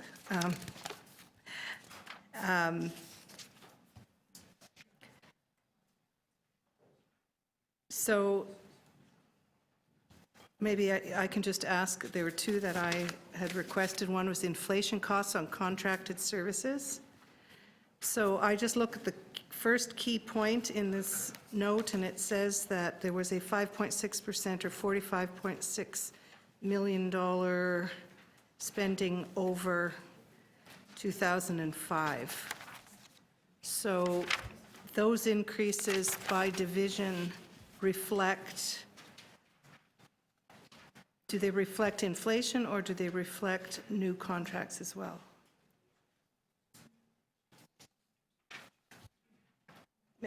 Through the chair.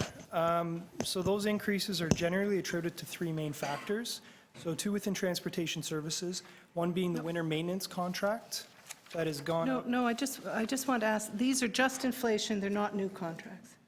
So what these are is a combination Existing of contract. inflation as well as volume change in the work that's being done. Okay, of existing contracts? Well, it's essentially every contract the city has. There may be a combination of some new, some existing. Okay, that existed in 2015 as well, if you're comparing to 2015. So we are comparing totals from 2015 versus the budget in 16. Okay, so there was, you said the key three were transportation, snow removal. Yep, so of the $45.6 million increase we're seeing year over year, primary driver would actually be the volume of utility cut repairs we're doing, which is about 27.5 million. Then on top of that is an increase in winter maintenance contract because it's the new award coming out this year versus, I think, 2008 was the last one. Just to go back, I know we had some increases in the standards for snow removal, which added cost, Yes. and that is a new contract for 2016. So 27.5 million is for additional No, so the 27.5 million is, there's a higher volume of utility cut repair work being planned in the 2016 budget. Okay. So were we able to look at the costs of inflation on existing contracts between 15 and 16, where there were no changes in volume or no changes in scope? Through the chair, no, that was the difficulty in what was asked of us, is we could look at the difference in the contracted cost between 16 and 15, but that's really a factor of both volume and unit price. We aren't able to break out the two. Is there no way that we can look at the costs of inflation in our contracts on 3D? Through Mr. Budget Chair. So as we said before, without going through every contract, it'll be extremely difficult Well, because we there are a need to- lot of moving parts happening here. We need to start looking at that, I think, in some way that's organized, that drills down.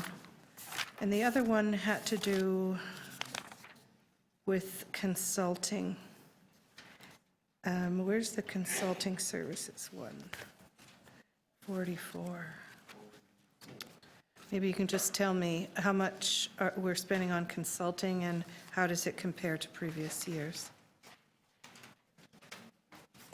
Through you, Mr. Budget Chief. So the total consulting budget for 2015 was about $7.4 million. The total budget for 2016, about just under $8 million.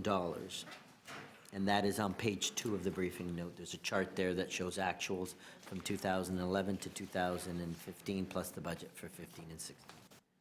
We don't have all the information for the agencies, Sorry. unfortunately.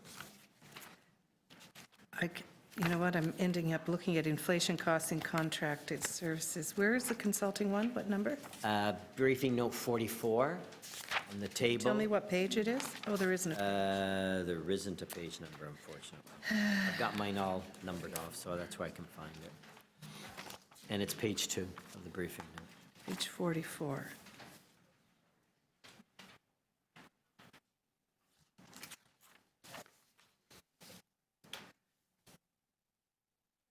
So the total last year in 2015 is not available. What was in the three? The actuals are not available. We have them for all our city ops, but we don't have the information for the agencies yet, the actuals.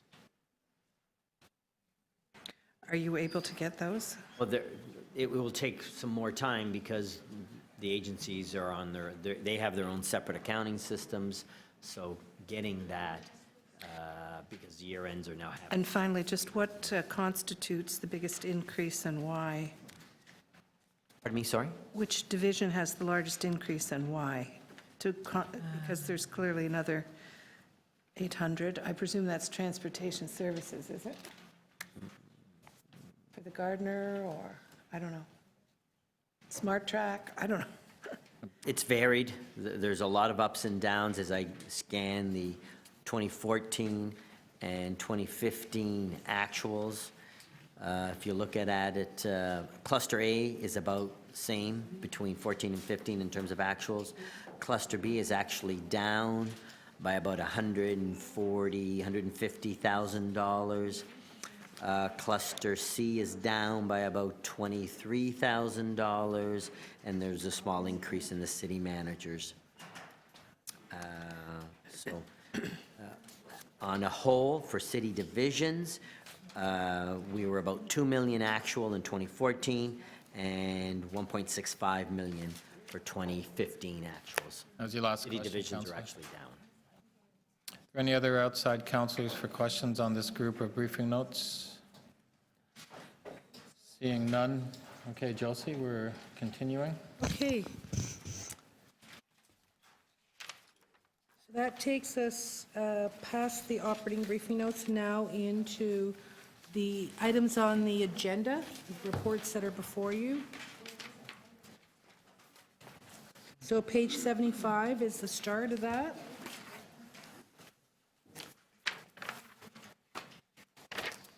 Okay. Everybody, we're all together? Okay. So on page 75, and I think for the following few pages, we have a lot of the transmittals from the various standing committees are originating from the service level reviews that happened in June. So the first one on page 75 is from Economic Development Committee that had two recommendations that we consider as part of the budget process, the Youth Employment Toronto program, that be reestablished. That value is included in the list of new and enhanced. And also the service levels that were presented at the time identified and made an assumption around the additional $5 million in arts and culture funding. That too is on the list for committee's consideration. Turning the page, 76. Parks, Forestry and Recreation. This is from Parks and Environment Committee.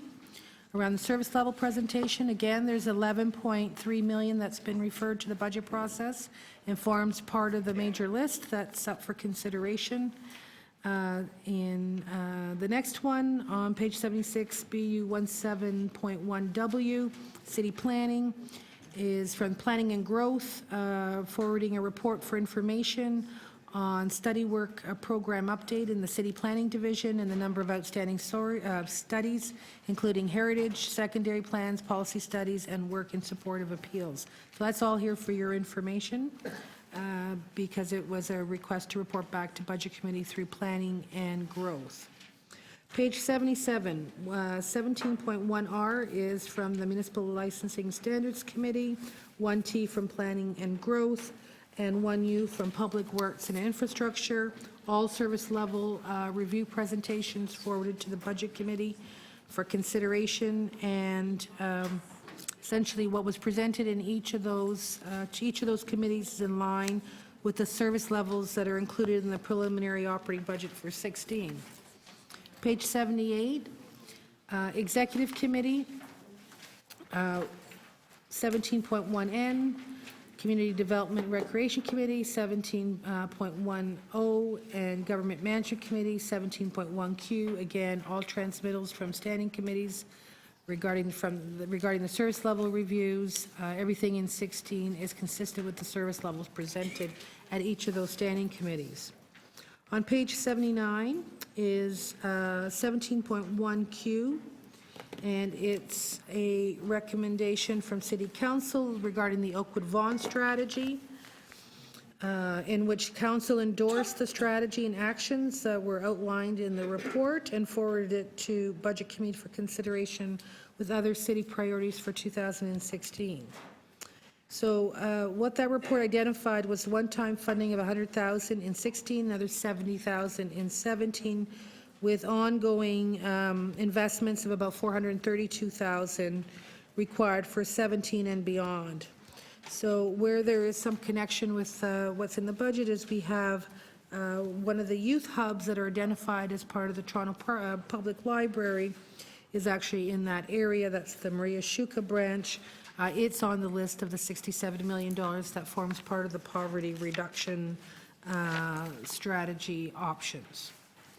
Page 80, the following three reports that are on the agenda, actually, and page 81, are the reports from the various accountability officers outlining their 2016 operating budget Sorry for the typo on page 80, it says the 2065 operating budget, so don't think we're that far ahead. But essentially, what's sitting in for the Auditor General, the preliminary budget, the base budget is consistent with what has been requested, and the request for new is sitting in the list of the new items.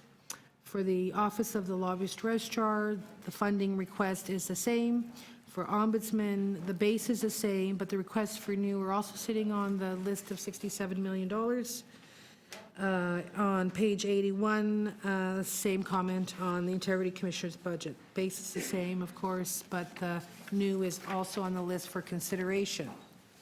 When we turn to page 82 and 83, it's the transmittal from the Board of Health regarding Toronto Public Health's operating budget. When we look at the difference between what the board's been approved and what's in the preliminary budget, there's a $2.2 million difference with the new and enhanced recommended items from the board forming part of the overall corporate list, and it's noted on page 82. Similarly, on page 83 is the transmittal regarding the request for student nutrition program. That forms part of the poverty reduction matters that have been referred to the process. Page 84 is really page, 17.1AC regarding the theaters. Is a report from the Board of Directors recommending a one-time funding of $300,000 to enable the group to support leadership development, which is essentially establish a new executive officer position for an initial engagement in that. And that's been provided in the budget, so that's consistent. TTC, their transmittal, their request is $13 million higher than what's sitting in the preliminary budget, primarily because of the new requests forming part of the overall $67 million list. On the net basis, then it is consistent for the base. The gross budget is actually higher than what is in the preliminary because it wasn't taken into account that there was one-time funding for Pan Am that had to be removed. And Wheel-Trans is the same. Turning the page to 86, parking enforcement and police service board and police service operating budget. So the enforcement and the service budget is consistent with what's been recommended by the board. Police services board budget, there's a slight change in what we have as a preliminary budget, and that was just that the increase is different year over year because there was a different number that had a budget adjustment in it, but there's no change in what's required for 16. On page 87 is BU 17.1 AD, which is a report from the chair of the Toronto Police Services Board entitled KPMG Report for the Toronto Police Board Services Opportunities for the Future. So that report is here. The request was that it be forwarded to the city manager and to the budget committee for information, and identifies that a task force will be created that will review the recommendations and report back to the board with an interim report in June and a final report in December 2016. Turning to page 88 is the transmittal from the Toronto Atmospheric Fund that is consistent with what's in the preliminary budget. There are three other reports, BU 17.1AB on page 88, which is a report from the city manager on participatory budgeting. So we dealt with the capital budget adjustments on the capital side, which was the outcome of the current process that we went through as a pilot in 15. Now the report here is dealing essentially with a recommendation from the city manager to extend the pilot for 2 more years with a certain funding level, and with it the need for a temporary position for 2 years to complete that work. And that's before you for consideration. The request for the one position is sitting in the $67 million.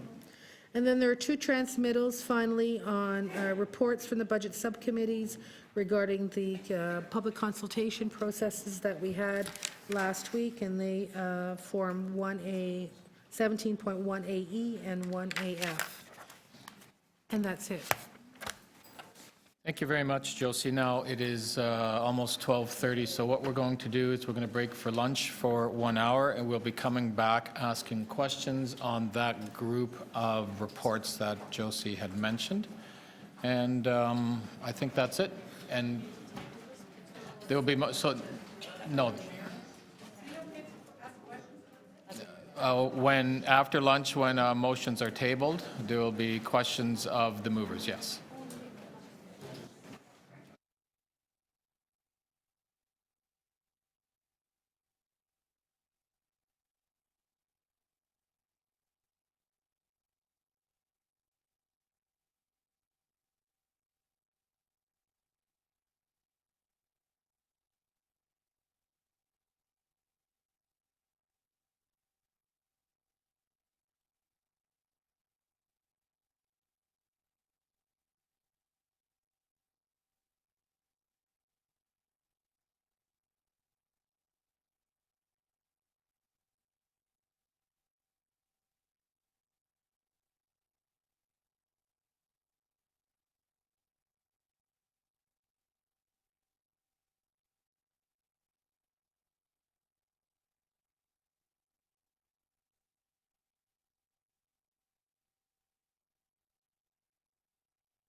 Ladies and gentlemen, could we please clear the room so security can lock us up for lunch?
Would the members of the Budget Committee please come to Committee Room 1 for quorum?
I'd like to call the meeting back to order.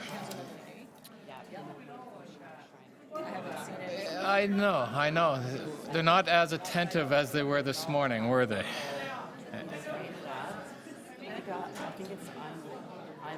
Can I call the meeting to order, please?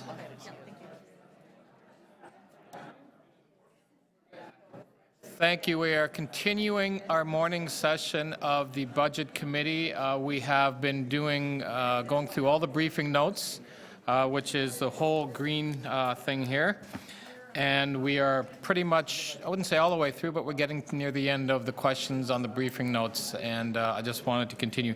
So just a reminder that we are, I believe, and Josie will correct me if I'm wrong, we'll be beginning on questions of staff on the supplementary reports, I believe starting on page 75, which are the city divisions. So I think that's where we left off, Josie, and she will be continuing through those. Again, we will be doing questions of staff. Once we have wrapped up the questions of staff, we will be going, as we have normally do in our process, go to speakers. And at that point, if there are any motions to be moved or tabled, they'll be able to do so at that point. We won't be actually voting on any motions today, as I've said already. This will be the first of the second wrap-ups. We will be making final decisions, I believe, next week. Tuesday, I think, is the date. But there is an opportunity for councillors to move or table motions today. On that, Josie, why don't I just pass it over to you to continue with the great work you've been doing all morning. So through you, Chair, I finished my great work. We actually went through all the list of corporate reports from page 75 to the end of the notes, and where we left off really was to begin questions of staff. Okay, so we're at questions of staff. So we will do any final questions on the city divisions on the supplementary reports. Again, starting at page 75. In the just every green sheets here. Page 75. So for those who haven't been here in the morning session, we have been working our way through the green and the blue sheets. Blue, of course, were capital, green are the operating. Questions? Committee members?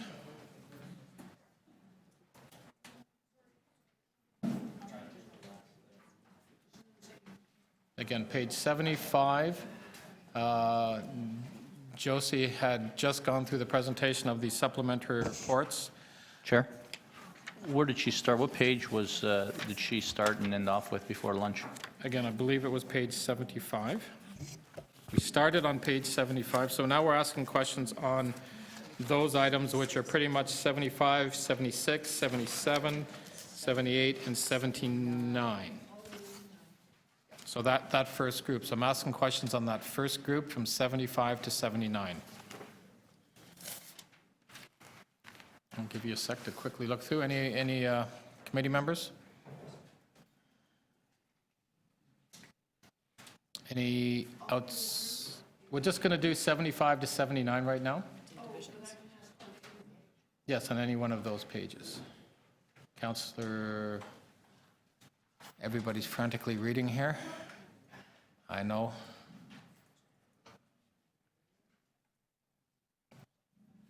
I'll give any outside councillors have any questions at this point? Just any hands to indicate? Someone ask a question.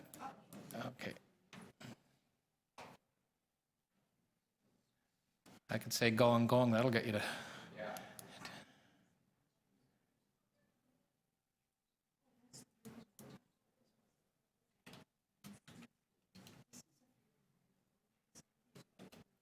Format, I think we've dealt with everyone. Why don't I just, I know Councillor, we'll go to outside councillors. I appreciate we have to do inside councillors first, but it looks like Councillor Cressy has his hand up, so why don't we go to him? This can probably be answered very quickly. It's more a question of clarification. So if I understand correctly, so if I'm looking at page 76, for example, the briefing note 17.1 for city planning that was requested. So this is being deferred to January the 26th. We're going to have a full briefing note prepared by then, which I'll be ready to ask questions on. Is that correct? I think that's a briefing note, Councillor. So through you, Mr. Chair. These are reports for consideration that came in. Oh, okay.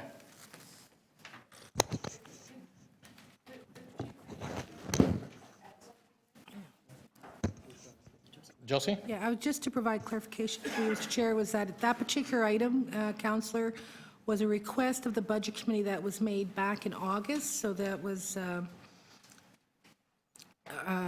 report back to Budget Committee through Planning and Growth.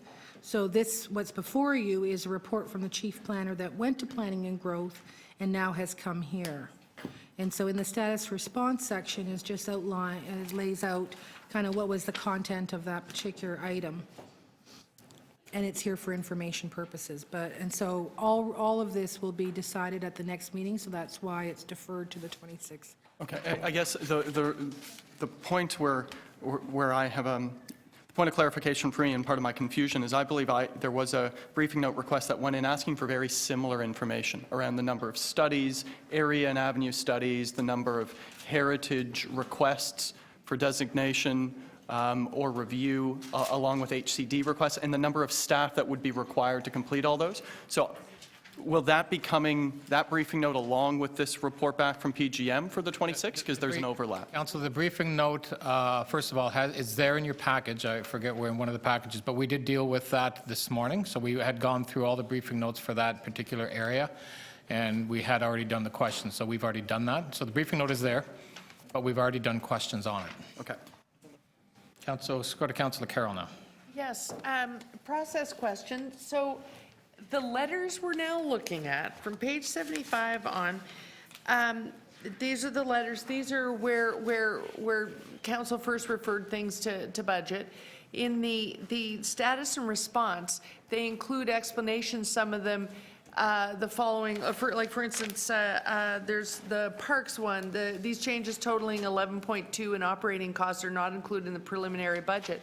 One of the things we're struggling with is that true after the motion that you tabled this morning? Like, what are the new numbers there? Some of these refer to things that are now in that motion.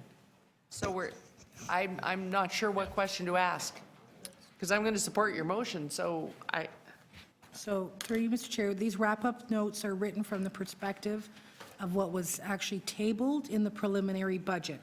It is not the motion that's being placed by the chair of the committee. Right, but I don't want to spend a lot of time on it if for example, at the top of page 76, if all 11.2 million in Parks, Forestry, and Recreation that are not included in the budget but are included in this letter are in that motion, I have nothing more to say. But if some of them are and some of them aren't, how do I quickly find out which is which?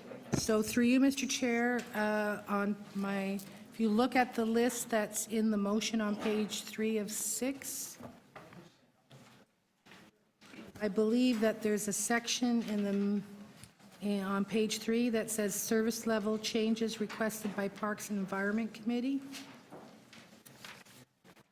Okay. And so I believe this is what is in front of you in terms of the motion. Okay. It is not the value of what was referred to the budget process.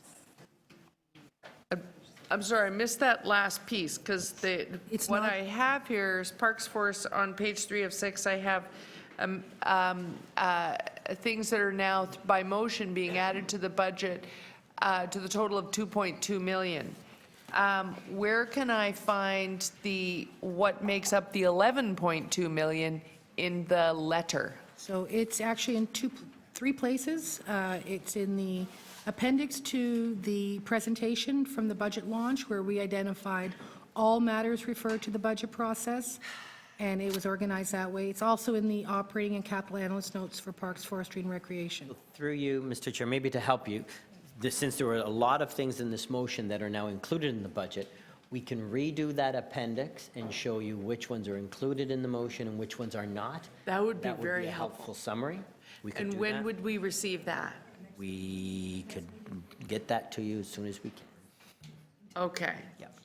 Because we have the entire appendix, we've identified which ones are now included, we'll identify the ones that aren't, and then... Or perhaps simply reprint those pages and just add an extra column showing the amounts now added back by motion of the chief. Okay, that would be really helpful, I think, for all of us. Yeah, and I think Council Care understanding, so because of the complexity of the amount of information on that motion, I did want to get it out, but technically hasn't been tabled or moved yet, but that's where, but I understand that, you'd want to have a look at each. There's 9 million between the motion and what's there. Yeah, okay. I will, or we will, staff will get that out to hand out to everybody. Any other questions? We are doing the supplementary reports from page 75 to 79 on the green sheets.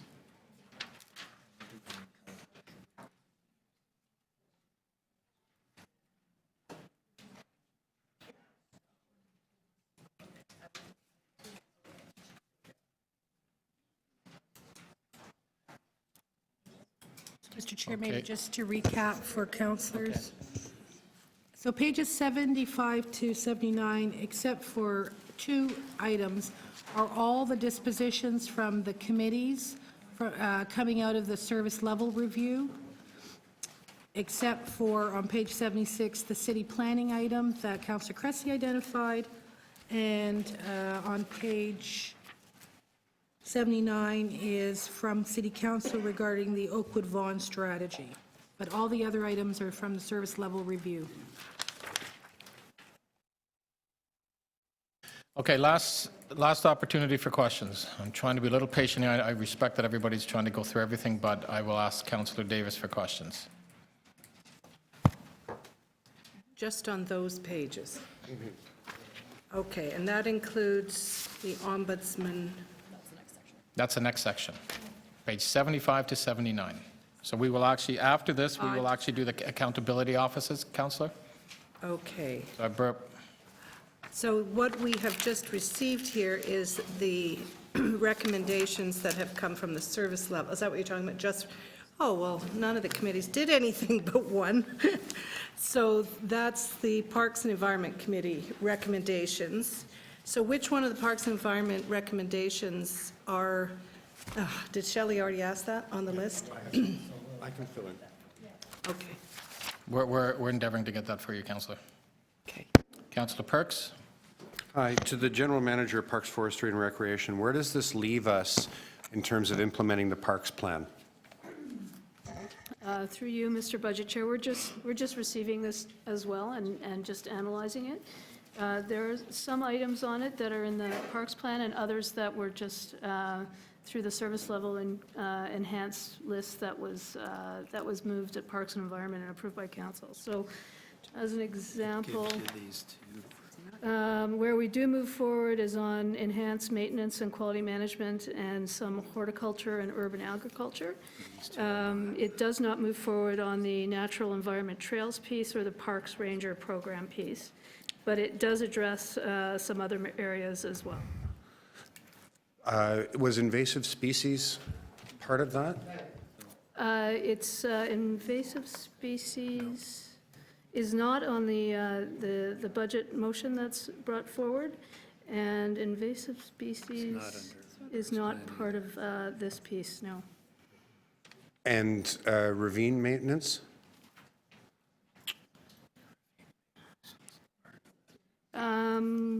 Not part of the $11.2 million that went forward.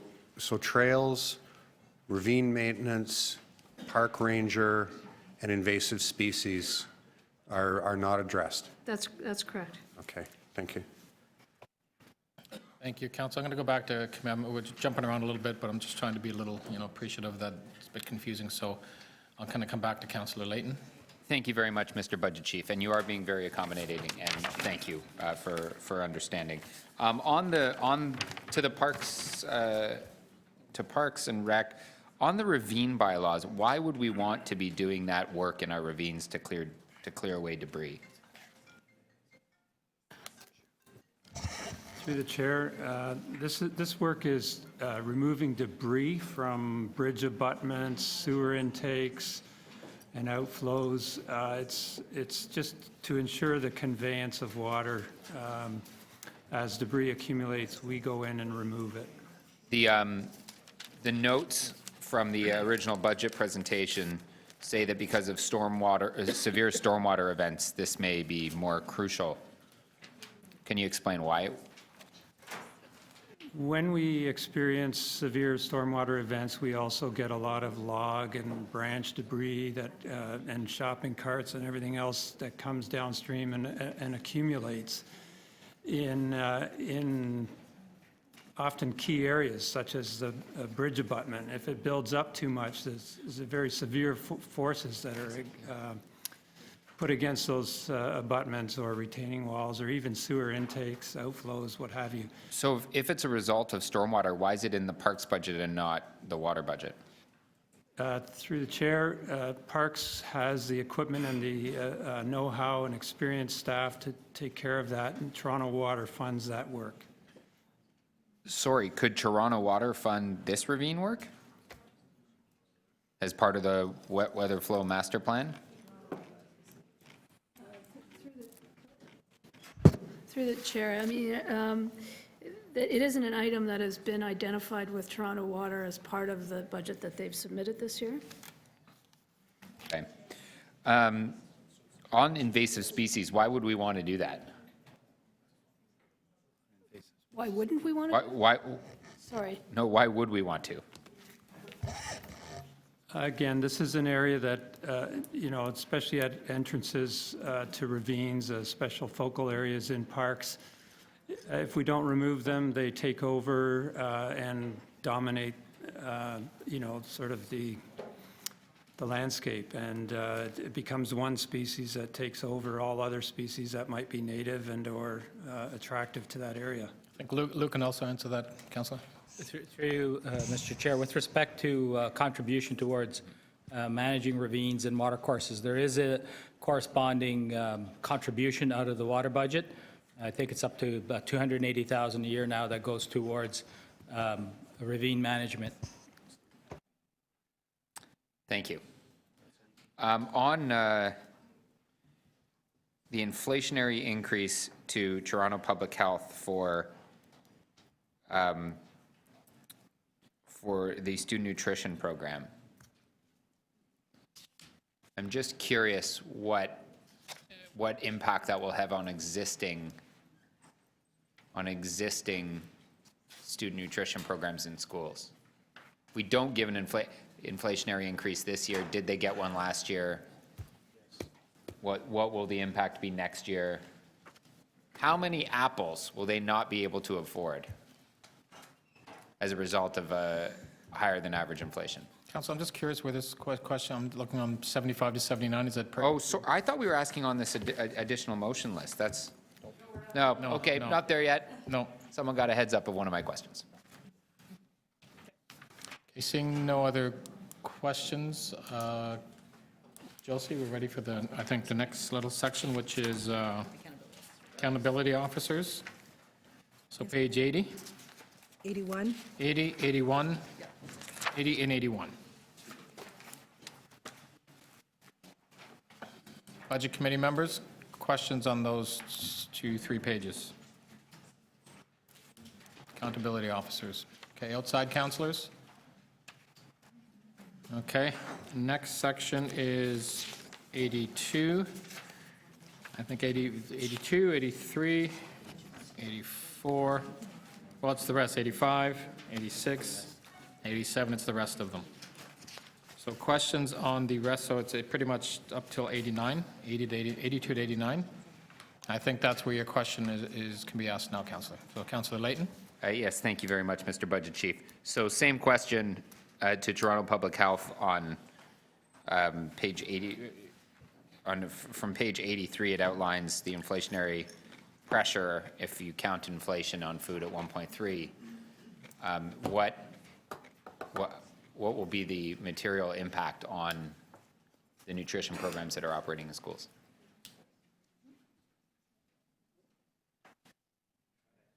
Is there a staff? We could ask the chair of the... Well, I'm looking for staff first.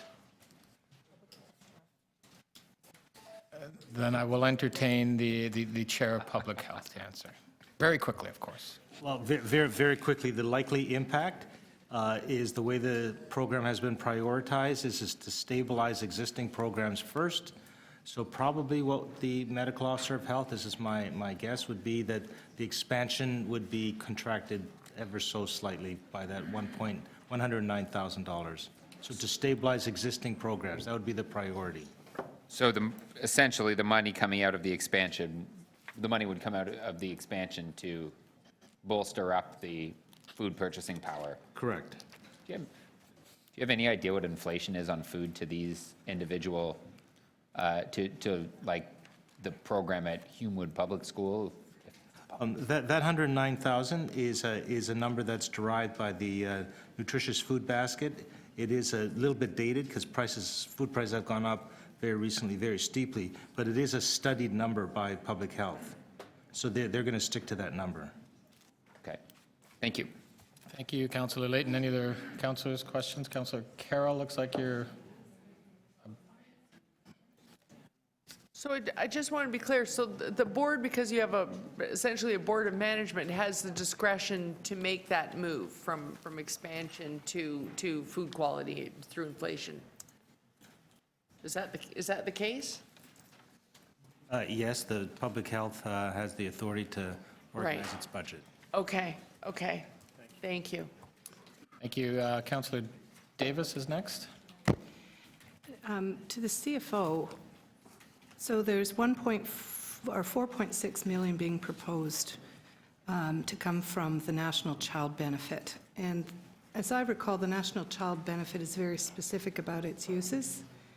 So I'm wondering, you've looked at this, obviously looked at this motion. Will that 4.6 million be, what will that 4.6 million be allocated towards? Public health, student nutrition, ARC, or is it going towards anti-poverty on this list? And does it meet, have you looked at it to know whether or not it meets the requirements of the reserve?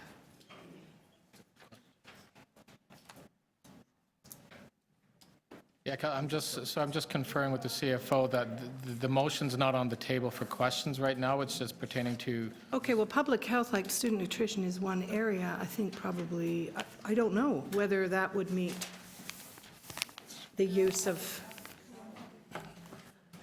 I know you're on I public think it's a health. stretch for a question, but if the Wait till my turn. If the CFO can answer that, I don't know if he can.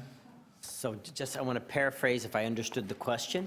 You want to know what are the measures that we're going, that are 4.6, where's proposed the to be 4 funded Yeah, from where is the National 4.6? Child Care Benefit.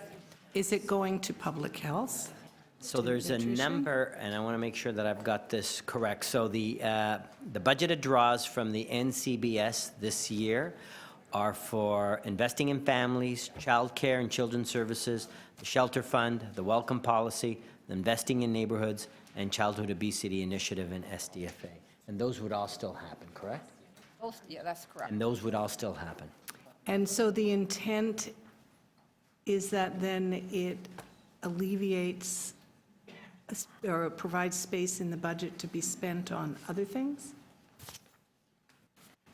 The effect of this would be that the transfer of 4.6 million that's in the budget, that's part of the tax levy, would not happen, so that you would just be running down the reserve at a faster pace. You still do the spending, so the money's coming out of the reserve. You wouldn't be replenishing the reserve by $4.6 million. So the reserve would run out by a year sooner. It was scheduled to run out in 2020, and this one, by not doing the transfer to the reserve would have a zero balance by 2019. So how many millions of dollars are already financed off that reserve in the base budget? 6, 8, Through you, Mr. Chair, we normally withdraw out of that reserve around 10 to 12 million to fund those. 11 million this year. So we've already been relying on that, and we're relying now more, 5 million, 4.6 million more on a reserve that's going to end next year. This is just a contribution. Through you, Mr. Chair, we're just clarifying, this is a contribution that we would have made this year. I We're not- understand. So the reserve, we estimate that it'll run out in 2019. It'll take So what I'm saying is, we already rely 11 million, it was what I heard, unless I heard it incorrectly, that our base budget relies on 11 million of this reserve already, and we're adding 4.6 million in the base budget to rely now then 14.6 million or 15.6 No. million, and it will be gone in 2 years. No, so the same expenditure reliance of 10 to 12 million a year would still remain, but you're not adding revenues to make it partially sustainable or last longer. So if you keep the level of expenditures, the money's coming out of the reserve the same, but don't put the same amount of monies in the reserve runs down and gets to a zero balance. Okay, faster. we're just making the reserve disappear Faster. quicker. Yes. And we're putting more reliance on it. So through you, Mr. Chair, I also For want to this year. clarify that we're in the process of uploading the Ontario Works benefits, so that all the contributions are going to end once it's fully uploaded in 2018. So we need to come up with a plan if we're going to continue those programs anyway. Right, so we need to come up with a plan, because all those programs, we still don't have a plan for how to make them sustainable. And now we're relying even more by not putting, it now means the solutions have to be in next year's budget. By Give us 18. 2018. Thank you. 18, 19. Thank you, Councillor Davis. Are there any other questions? Okay, thank you. Next. Oh,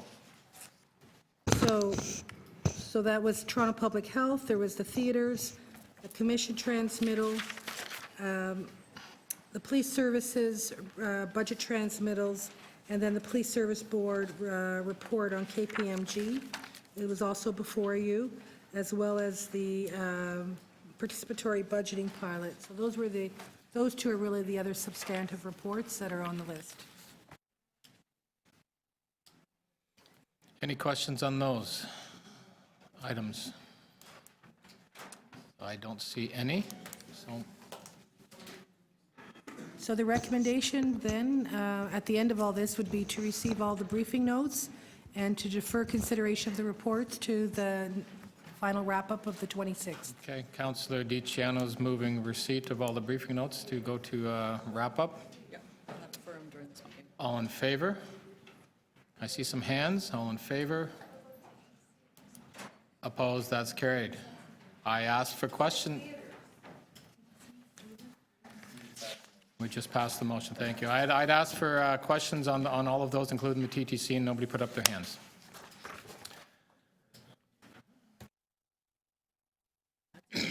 Okay, we're done the briefing notes. We are now, yep, I think we're now on opportunity for speeches and moving motions. So I will begin. It's customary, of course, we go through outside councillors first to speak. So I will, Councillor Perks, did you want to start off? Yes, please. Thank you. First, Mr. Chair, I just wanted to remind you there was a briefing note that I tried to request. I'll be moving that. Thank you so much, and that'll be on. Councillor Layton will be. Councillor Layton will be moving on my behalf. Just to speak to it quickly, we hear often that the Toronto Police Service has a very big portion of its budget, which is salaries, and those salaries are fixed by the contract with the Police Association. However, a substantial amount of the salaries are of people who aren't part of the Police Association.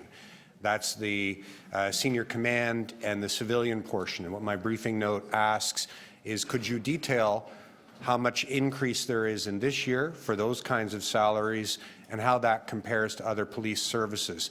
I, like many in the City of Toronto, are worried about the cost of the police budget.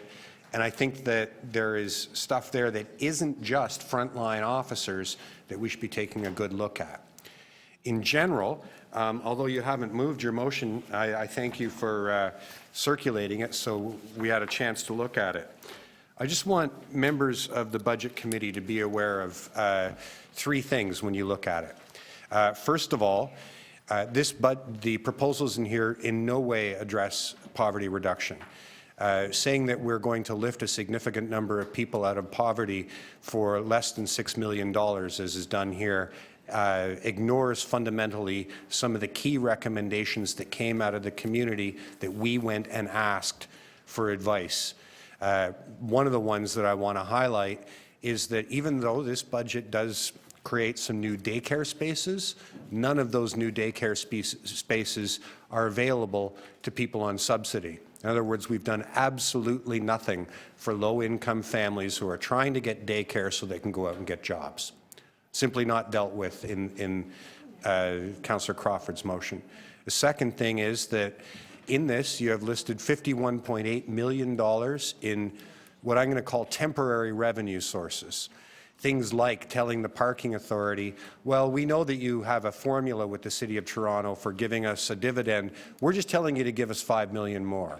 Or telling revenue services, we know you've already adjusted down how much we think we're going to lose in appeals of PILTs, but we're just going to assume that it's $5 million better than the advice you give us.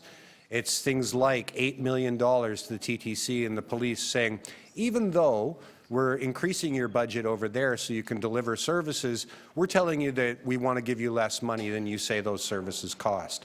It tells the city manager, hey, city manager, you have to go find $11 million. We know that you told us that the price of services was X, but we're not prepared to give you X. We said we could, be a lot more efficient and that we would roll up our sleeves over the year from last year's budget and find all those efficiencies. We failed to find those efficiencies, so you please do it for us instead. $51 million in money that will happen one time. And it's important we understand that that $51 million has to get paid back, and that these costs that we're building into our budget will still be there next year. So next year you don't have a $51 million problem, you've got a $102 million problem. And the year after that, 153. And it just keeps getting bigger until you face facts.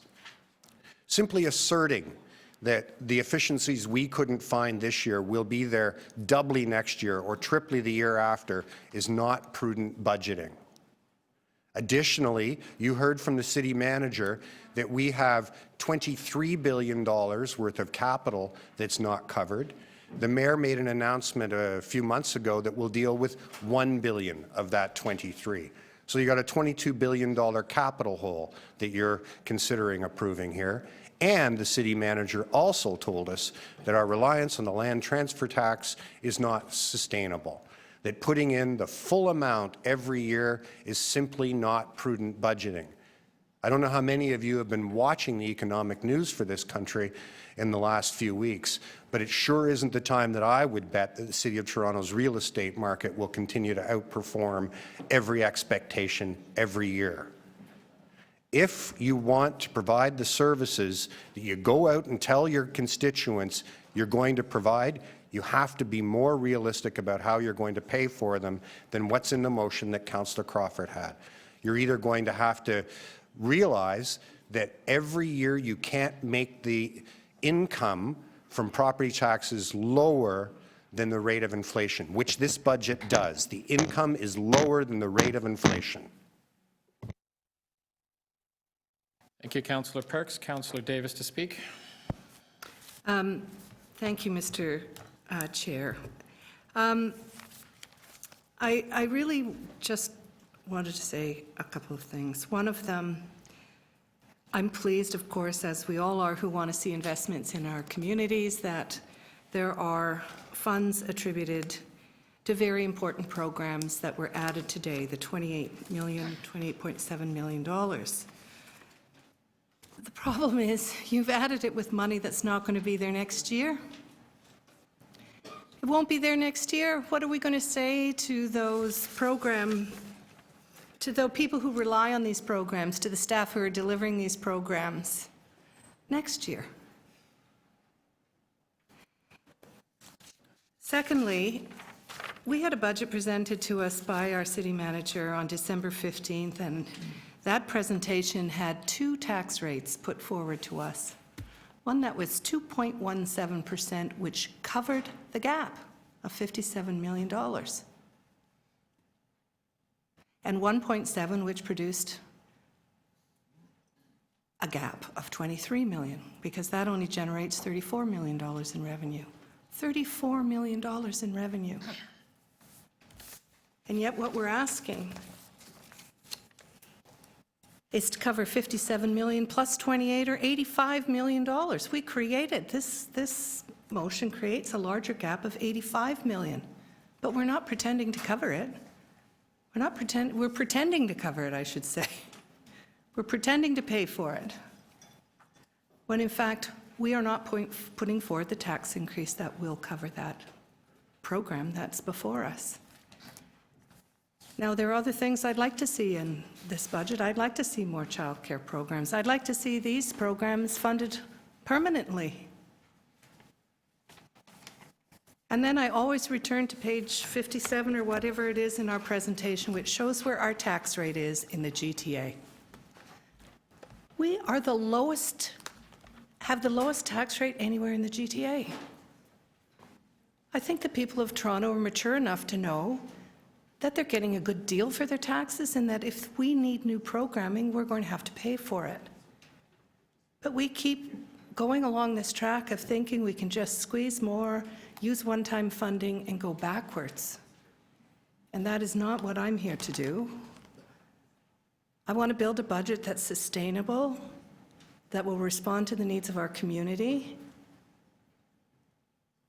and that tells the truth to the people of Toronto.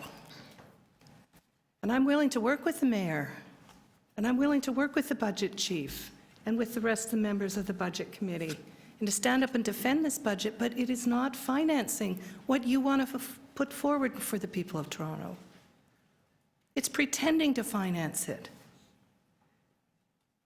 And we really need to mature as a government and stand up and say we have to pay for what we want to deliver in our city.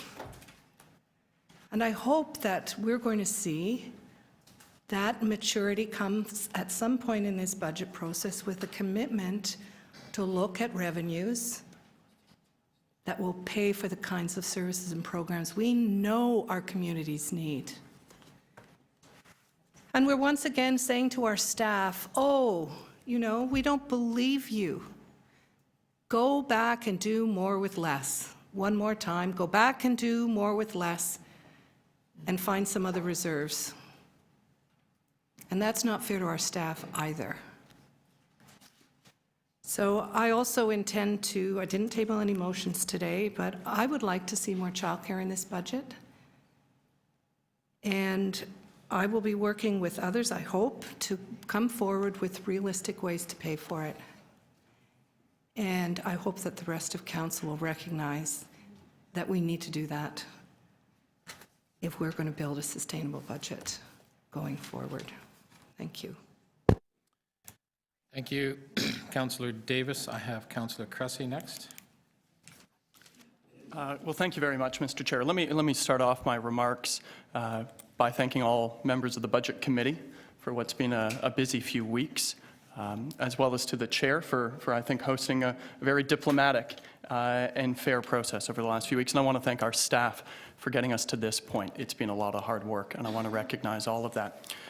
I would start off by saying in the motion that's been pre-circulated, and I appreciate the advanced circulation, that I am glad to see that there have been some critical investments in programs that were part of the new and enhanced that were directed by council that have been proposed to be back in. And I think I would be, and the residents of Toronto would be remiss if we didn't note that some of those, not all, but some of those critical programs, 24-hour cold weather drop-in, that's back in. The Toronto Youth Employment Program to support 180 youth, some of the most vulnerable, to get them working in, back in. 17 fire prevention officers, a lawyer to recognize the increased planning work that's required. Those are good and those are critical investments, and I'm glad to see those in here. The problem is a simple one. Even with what is being proposed, we do not have the resources to maintain the city we have right now, let alone the resources to build the city that we want, to build the city that all our deputants who came out last week told us they want, to build the city that councillors themselves have directed us to build. The resources aren't there for that. Based on the advanced circulation, notwithstanding the critical improvements that have been added back in, there are still $34 million of council-directed new and enhanced services not included. Park rangers, $8 million from the Mayor's own TCHC task force, they're not in. $68 million in poverty reduction initiatives, $68 million that a coalition of more than 70 groups from the Board of Trade to social planning have called for are not in. That's just operating. This is to say nothing of $22 billion in unfunded capital programs. And so while the proposed advanced circulation might, and what's being put in there, might allow us to skate on thin ice for another year, or in the summer it might allow us to tread water for another year, it does not enable or allow us to build the city we want. Back to what our city manager said when he presented the interim long-term fiscal framework update. What is the vision for the city you want? That is what is expected of us as council. We're not funding that vision. And so we have, as everybody knows, especially members of the Budget Committee who've been here, a revenue problem. And dealing with this budget through the use of some one-time reserves, saving a few pencils, reducing costs for a few conferences, it might allow us to pat ourselves on the back and save a few programs this year, but it doesn't let us build the city we want. And so it is time to invest again. I would say, first of all, that this budget is not done yet, anything but. Our residents are calling, and they have been calling every day, demanding us to ensure that some of those programs that they count on that allow us to build a stronger economy are included. We should. But more than that, if there is an expectation on our council to use one-time funding, unsustainable one-time funding, for yet another year, if that is the expectation, then what I'm looking for is a real commitment from our council, from our budget chief, and from our mayor to talk seriously about municipal revenue tools this year, so that next year, in 2017, we're not doing this all over again. If there is a commitment to have that discussion of the long-term fiscal framework with a commitment to discuss municipal revenue tools so that in 2017 we're building and investing in the city and not talking about saving a few pencils in the city, if there's a commitment to do that, then I'm prepared to tread water a little while longer. Thank you. Thank you, Councillor Cressy. Councillor Mihevc to speak. Thank you. I love Councillor Cressy because his namesake, Joe, I think we're thinking along similar vein here. Mr. Chair, I think your committee has done some really good work here. I really do believe that. I think you've had a very tough job, and there's a lot here that I want to be complimentary of. I think the funding of the arts, I think, is a very big win that the Arts Committee will be very supportive of course, and Torontonians should delight in. I think there are a number of things in the poverty reduction strategy that are funded, and I think that will receive support as well. I think that the way Councillor Cressy put it, the elephant in the room is that we know that we can't do this forever, and that sooner or later we're going to have that. We're going to have that adult conversation around how we're going to get to a new funding model. And the one thing, and I'm hoping, Mr. Chair, that you can address this when you make your comments, is I don't know where that conversation is going to take place. I've been asking around for that. Maybe the city manager knows, or Mr. Rossini knows. We need to have that conversation. I'm not sure whether this is the budget process or whether we're going to wait a month or two and do it call it February, March, April for 2017. As long as it's done, I think a lot of people will feel a little calmer about things that they didn't get in this year, because there are things that we didn't get in this year. So, Mr. Chair, you were speaking there. I'm hoping that you can address that when you make your comments around this. Like, when is that conversation going to take place? I think everybody would just feel a little calmer knowing that the big picture is being taken care of, and at the end of the day, our job is the big picture. Just a few things that I think the tweaking that I think we can do this year still, because we're on this year's budget. One is, when we did the Scarborough subway, this is around the issue of the tax rate. 1.3 is not really the inflation rate. That's the mayor's commitment was to tie the tax rate to the inflation rate. And it all depends what number you're going to use around the inflation rate. When we debated the Scarborough subway, I think councillors who were here at the time will remember that that was actually going to be on top of everything. We weren't going to rob Peter to pay Paul for the Scarborough subway. And we're doing that now. Now it's included all in that number, and even that number, the 1.3, is lower than it should be if you do the net budget to the net budget and you pass it over and you do the right calculation. So that's where I think there is some money this year available. If we do an accurate, fair assessment, take out the Scarborough piece, as was promised to council, and folks who voted for the subway understood that that was the funding model, and then make the adjustments accordingly. Then there'll be a little bit more money to do the things that we need to do.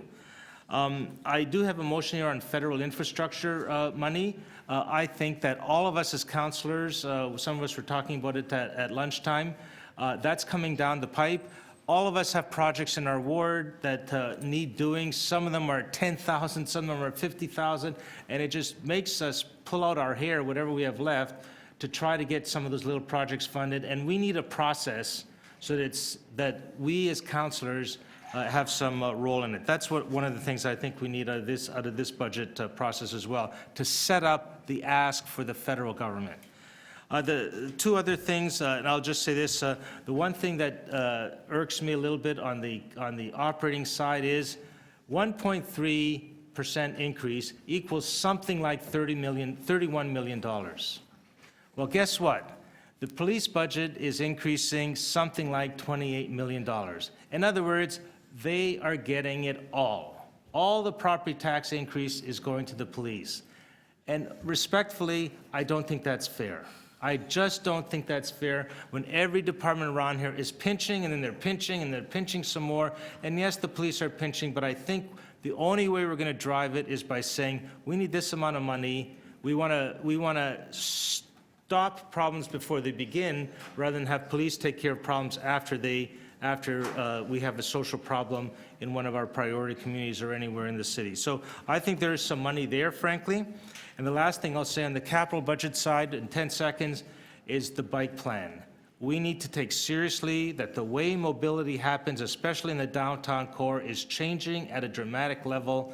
And that, I think, is our one weakness on that level. Thank you very much, Mr. Chair.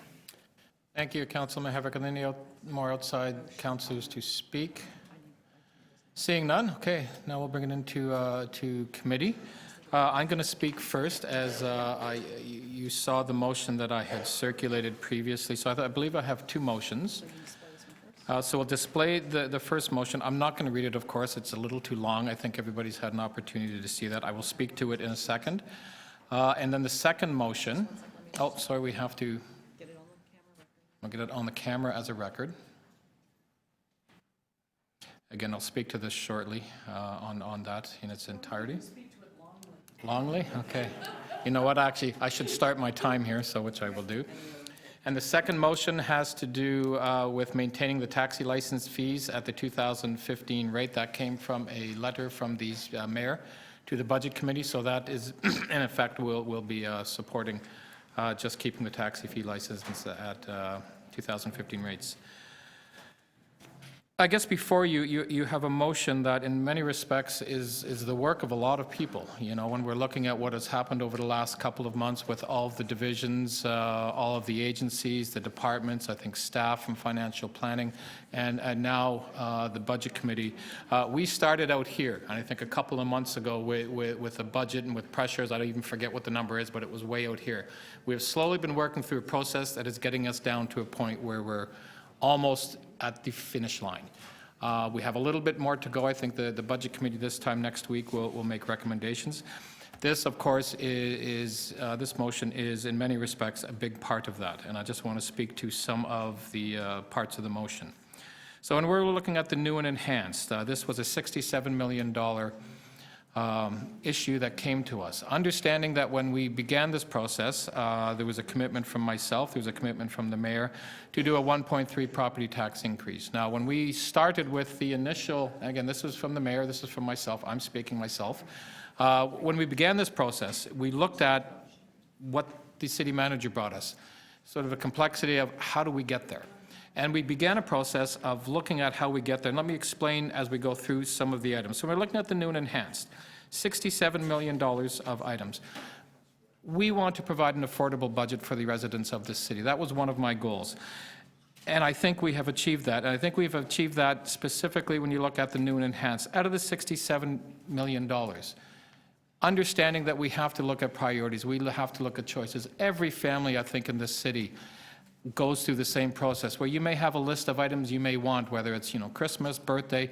There's not, you're not necessarily going to be getting everything you want, but at some point you have to make some choices. And I think we made a balanced choice, or I made a balanced choice in this motion on a number of these items. There are priorities there that I think are quite important, and we've talked about them. Of course, poverty reduction is a big one. There's 5.3 out of the $5.7 million going to poverty reduction. We have the arts. We have, again, the paramedics. We have the, well, anyway, there's a number of them. But what's important here is we made choices. Some of these items, when I look at all of them, I would have loved to have all of them, but unfortunately, I felt that we couldn't do all of them. It's not saying that we're not going to do all of them, but it's saying right now, probably not. And I'm sure at some point as we go down the next year, we'll look at a number of these and we will look at putting them in. But by and large, I think, it's balanced. Understanding, too, when we're looking at the new and enhanced that come before us. Last year, we had a list that came before us. I forget the amount of it was, but we only supported 22% of the items that came before us last year. This is the council. The year before, we supported 33% of the new and enhanced that came before us. This motion is suggesting that we support 40%. So we are investing more year by year on the priorities of the city. When you're looking at how we got with the rest of it, so we're looking at a number of opportunities here that we went to look at how do we balance, how do we get to that 1.3% and keeping it affordable. I will talk specifically about the discretionary spending and all the motions that have been happening through budget over the last period of time. I'll recognize that city staff and the divisions, and I think the number was about $13.7 or $13.4 million out of the yearly process that came to us with efficiencies that a lot of the divisions did. We met with them through the informal process, And a lot of divisions did incredibly good work. There were some that needed a little bit more work, and that's why we brought out these motions for discretionary.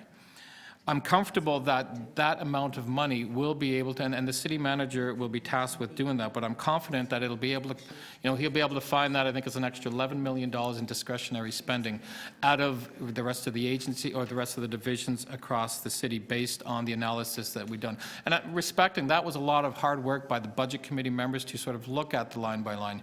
And that's work that has to be done. That has to work, and it is being done on a continual basis. The other, and I've got a few seconds left here, I just want to talk a bit about when we're looking at some of the one-time. I understand that there are a few one-time items in here, and when you're looking at them, yeah, they are one-time. I respect that they are one-times, but I also understand that this is partially a transitional budget, and I will recognize that it's a transitional budget to some respects. But when I look at the budget, what I want to be able to ensure to the residents of the city is, number one, that we are managing the money well, we're being fiscally responsible, because until the people in this city understand that we're managing the money properly, I don't think they want to go off and have us look at revenue tools. So I'm taking the attitude is, I want to ensure that I'm managing the money well, we're being fiscally responsible, and we are looking at moving forward at some point in the future. And I think that discussion will be happening. It is not happening here as part of the 2016 budget. We have been able, without revenue tools, being able to balance the budget. Yes, as I said, there are a few one-time things here. And with regard to, and I'll just end off that, some of the discretionary, you may think it's one time, but it can also be sustainable depending on how it is done. So even though there's about $20 million in discretionary, plus the TTC, plus the Toronto Police Services, that discretionary spending can actually be sustainable once it's looked at. And I'm sure that'll be reporting back to us during the year. So on that, I will move these motions. And or questions of the mover, I guess. Questions of the mover? Okay, Councillor Layton. Hold on, I'm going to have to, okay, there we go. Just on the taxi fee motion, is there a funding offset? Because we're going to reduce the amount of revenue coming in. Yeah, I believe when you look at number 2 of the motion, there is an offset, an equivalent offsetting adjustment to expenditures and/or revenues, which will be detailed in the ground transportation review. So when the report comes forward to us on what the recommendations are, there will be offsets there. So offsets from something that we don't have in front of us. So we don't know what the offset would actually be, but they'll include an offset in some future plan. Yeah, there was discussions with the division on that. They were comfortable. This was passed by them, and they were comfortable with that. Points E and F of motion 2, or part 2, these are the draws from the shelter and support and housing, social housing stabilization reserve to fund the poverty reduction. How much is left in that reserve after $12.5 million come out of it? I believe there's 34, so there will be a balance of almost $22 million after. And what was that fund initially proposed to do? It was for housing initiatives to support federal programs. Unfortunately, the federal programs are no longer in place. But it was there to Don't we anticipate some federal programs will come back in place pretty soon? We hope so. Again, this reserve was used for emergencies, for unexpected expenses, and in many ways so what we're using from the Toronto Community Housing, out of the 13.7, we're doing 5.5. So that is an example. So that 5.2 or $5.4 million would be coming out of that reserve. And then next year, we'll draw on another half of the reserve to fund those, because those are operational expenses, they're not capital expenses. So we're going to have those same poverty reduction, even more, because if they're annualized, we'll have some, that funding will still be required. So is the anticipation to draw from that reserve once again? I can't suggest what we'd end up doing next year. This was, what we used this year to look at, supporting the balances. So I can't presuppose that we'd want to do it next year. Okay. What's the impact of, this is on point F, of the $4.6 million reduction in the National Child Benefit Supplement Reserve? So as I understand, I think staff had already commented that what we're going to be doing is not putting in the $4.6 million into that reserve this year. So what it will actually mean is that we will draw down that reserve. Initially, it was by 2020. So what this means is that reserve fund will no longer be there in 2019. So what will happen to the phase-in of, because we switched to a shorter phase-in period for the expansion, right? We changed from the longer to the shorter as part of the last. I believe that's already, it's not contingent on this reserve, that is already in the base budget. So what is contingent on this reserve? What would this reserve normally serve as? I'm sort of hearing the CFO kind of talk to me in the back. I can't get, I'm hearing this little, I can't get to the, I don't. I'm sure we'll have opportunities to ask questions about this in more detail as it's moved forward. Okay, thank you. Thank you. Any other committee member? Councillor Carroll? Yes, I'm surprised, because I currently sit on both. I'm surprised and wondering what the rationale was for the amounts that you're asking the Toronto Police Service to come back with and the Toronto Transit Commission to come back with. I probably would have used, for me, aside from just which items they're going to take them from, I would have looked at what are the future pressures. And the police services has started a working group and has already indicated that they can come in with further reductions next year. They have a lower wage increase next year.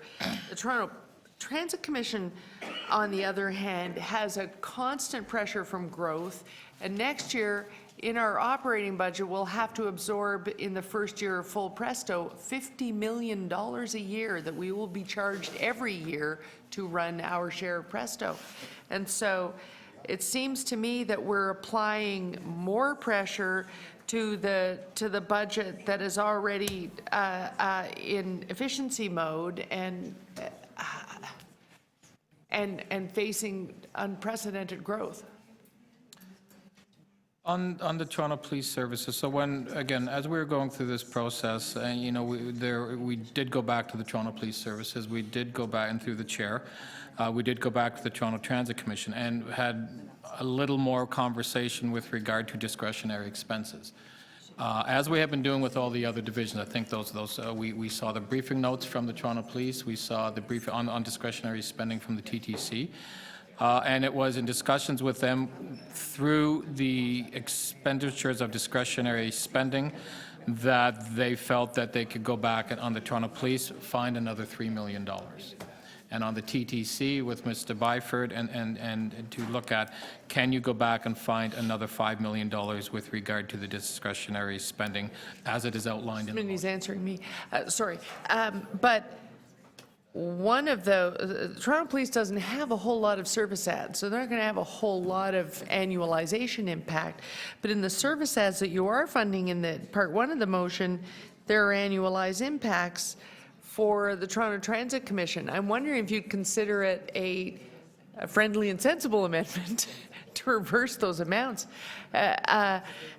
Perhaps ask the Toronto Transit Commission for 3, leaving them with room in their budget for the annualization and future year impacts, and indeed in-year ridership growth, and ask the Toronto Police Service to dig a little deeper and find 5. Well, again, Councillor, as I said, you know, yes, we did go back. There was an exercise of digging a little bit deeper. I think everybody across all divisions, agencies did that. I'm confident and comfortable that the Toronto Transit Commission will be able to go back and find that extra $5 million through the discretionary expenditures, including everything that's there in front of you, without impacting the services. But then they will be back next year, really just essentially asking for it back in annualizations.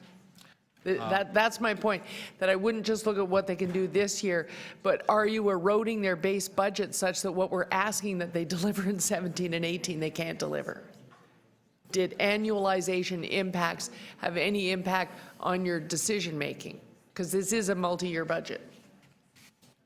Again, I'll go back, you know, with I mean, on the annualization of any of this, these are savings through conferences, consulting, purchases of equipment, items that, if removed, and if they're removed permanently, could be annualized and would be sustainable.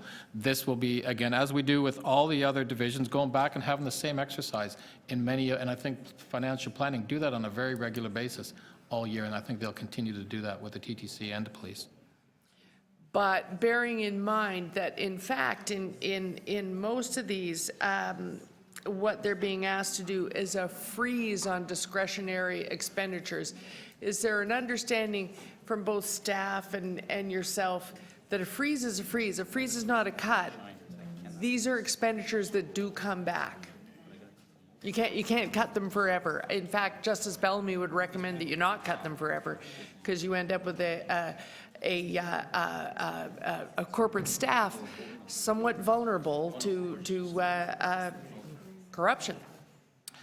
And I believe, Councillor, as we did this year, we started off looking at 13, 14, 15, and 16 annuals and requests. We'll be doing the same next year. We'll be looking at, 14, 15, and 16. We'll be analyzing all of them and looking at the patterns. What we did see in many respects was a lot of the lines is you would see a 13, 14 average. You would see an incredible increase on 15, and sometimes in 16 it would be about the same. We went, and sometimes it's justified. But sometimes we looked at this and it's just when you're looking at the actuals, maybe they've overestimated a little bit, and that's why we pulled a lot of this back. Thank you. That's the last of the questions. It's hard to kind of talk and watch the time at the same time. Anyway, next, any other councillors, committee members? This is questions, and this is questions. So, okay, Councillor Cressy. Thank you. Just a few questions of clarification, if you don't mind. First of all, I just want to make sure that I understand the numbers correctly. So using the funding sources you've identified, that would close the $57 million base budget operating pressure, as well as $33 million gross of the $67 million in new and enhanced. Is that right? Sorry, say that again. So that there was the initial $57 million base pressure in the operating budget. And then there was $67 million in new and enhanced, and your proposal is to close the $57 million base pressure and identify 33 of the $67 million from the new and enhanced. So again, I have a different sheet up in my head right now. I'll explain. So it's $57 million that came to us from the city manager. That was a pressure. You add on a 1.3%, which is $34 million. $23 million. You add on to the new and enhanced that are suggested or recommended here. That, I believe, Sorry, is... point of order. Mr. Budget Chief, sorry, do outside councillors ask you questions on motions? Like, as far as I've ever been here, we've never had that, or are you just allowing that? My assumption is that there has been questions of the mover with outside... If there's questions of the mover within committee, there would be No, it just questions. hasn't historically been done. I don't really care. It's just on my motions, I'll go back to original policy. I'll hold it back. Thanks. I was going to say something.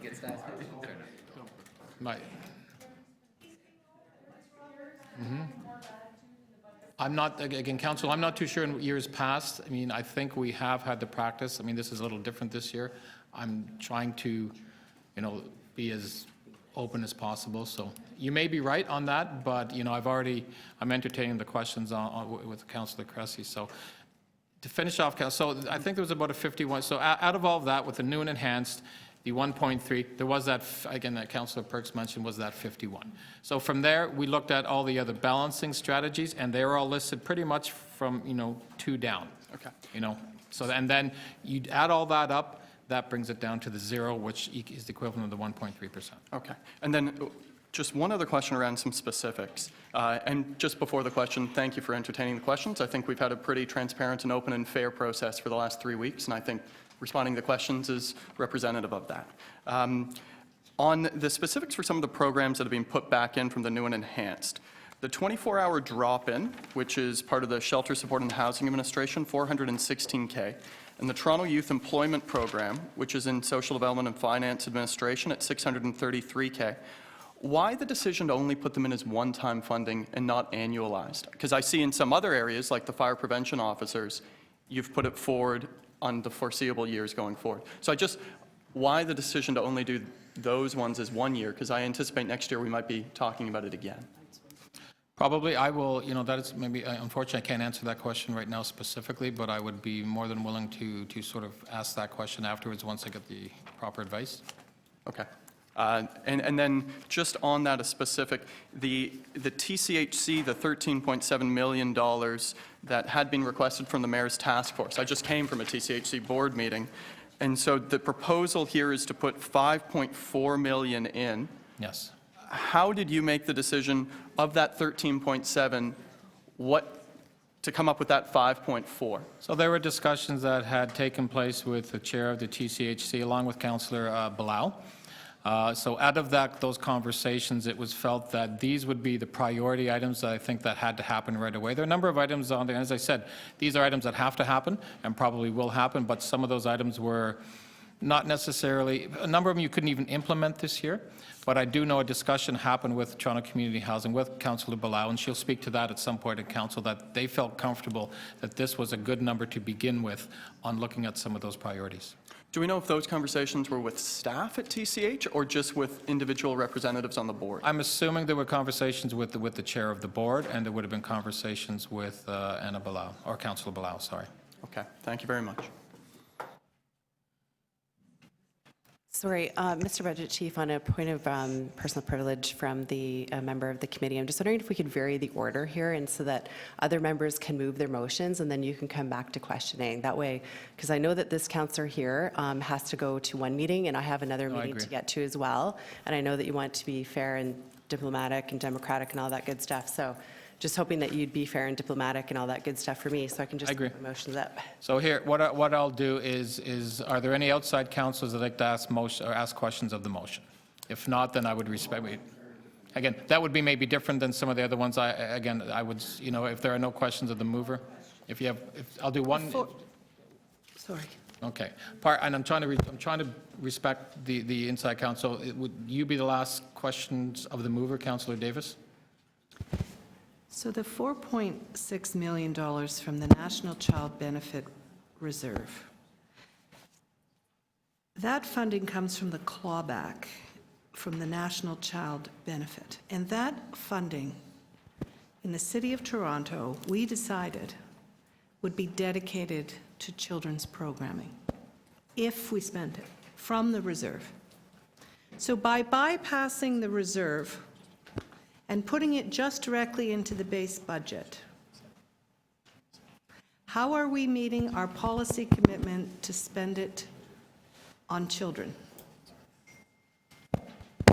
Councillor, I think you asked that with staff, and as I recall, they did answer that, in length. I cannot, go in length with regard to what they mentioned, but what I will say is there, in that reserve, there are the annual, and I think there was $10 or $11 million that is being spent on an annual basis. That's continuing to, whatever, and I don't have the list in front of me of those items, they are continuing to be spent, and they'll be continuing to be spent next year and probably the year after. The only thing we're doing is to say this fund will cease to exist by, instead of 2020, 2019. So that $10 or $11 million that we are, using that reserve for, we need to find out within the system and the base how we pay for those items. That will have to happen, and staff have commented that they are in the process of doing that. So instead, if this motion hadn't been there for the 4.6, they had a plan to be able to support that amount of money by 2020. What this motion says is they need to do it by 2019.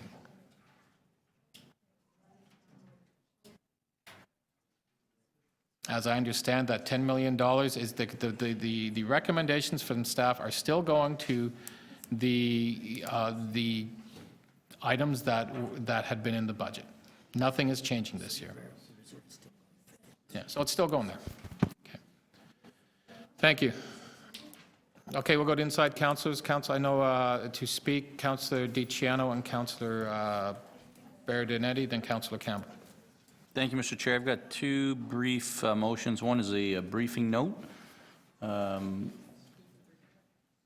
I'll just read it out. The Deputy City Manager and Chief Financial Officer provide a budget briefing note on what additional revenue could be collected if the land transfer tax rate on commercial properties were raised to 2% from 1.5% on properties over 25 million based on past actuals of 2013, 14, 15, with no discounts for properties over 40 million, which we currently give right now. Just a briefing note on that.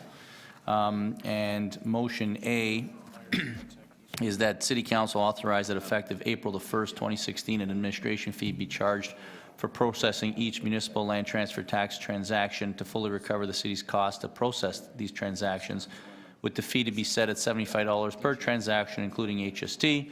2, that City Council amend the Municipal Code Chapter 441 for fees and charges to add the new MLTT transaction administration fee and grant for the introduction of the necessary bill. And number 3, Budget Committee direct the City Clerk to give the appropriate public notice of the fee proposed in Recommendation 1. So in Motion A, we all know that there is a double tax here in the city, and this $75 fee would be us recuperating the fee that the province charges us to administer the tax. That's it. Thank you very much. Thank you, Councillor. Councillor Berardinetti to speak. Thank you, Mr. Budget Chief. I'm moving one motion that's on behalf of staff, and that City Council approve an increase to the total project cost for the McCowan Park New Pathway project of $100,000 in 2016, preliminary capital budget for parks, forest and recreation by $90,000 to be funded by Section 37 reserve funds to reflect the City Council decision on September 30th, 2015. That adopted item MM 9.12, recommendation 9. So it's That's the wrong one. Hold on. Hold on. I'll just put your time on.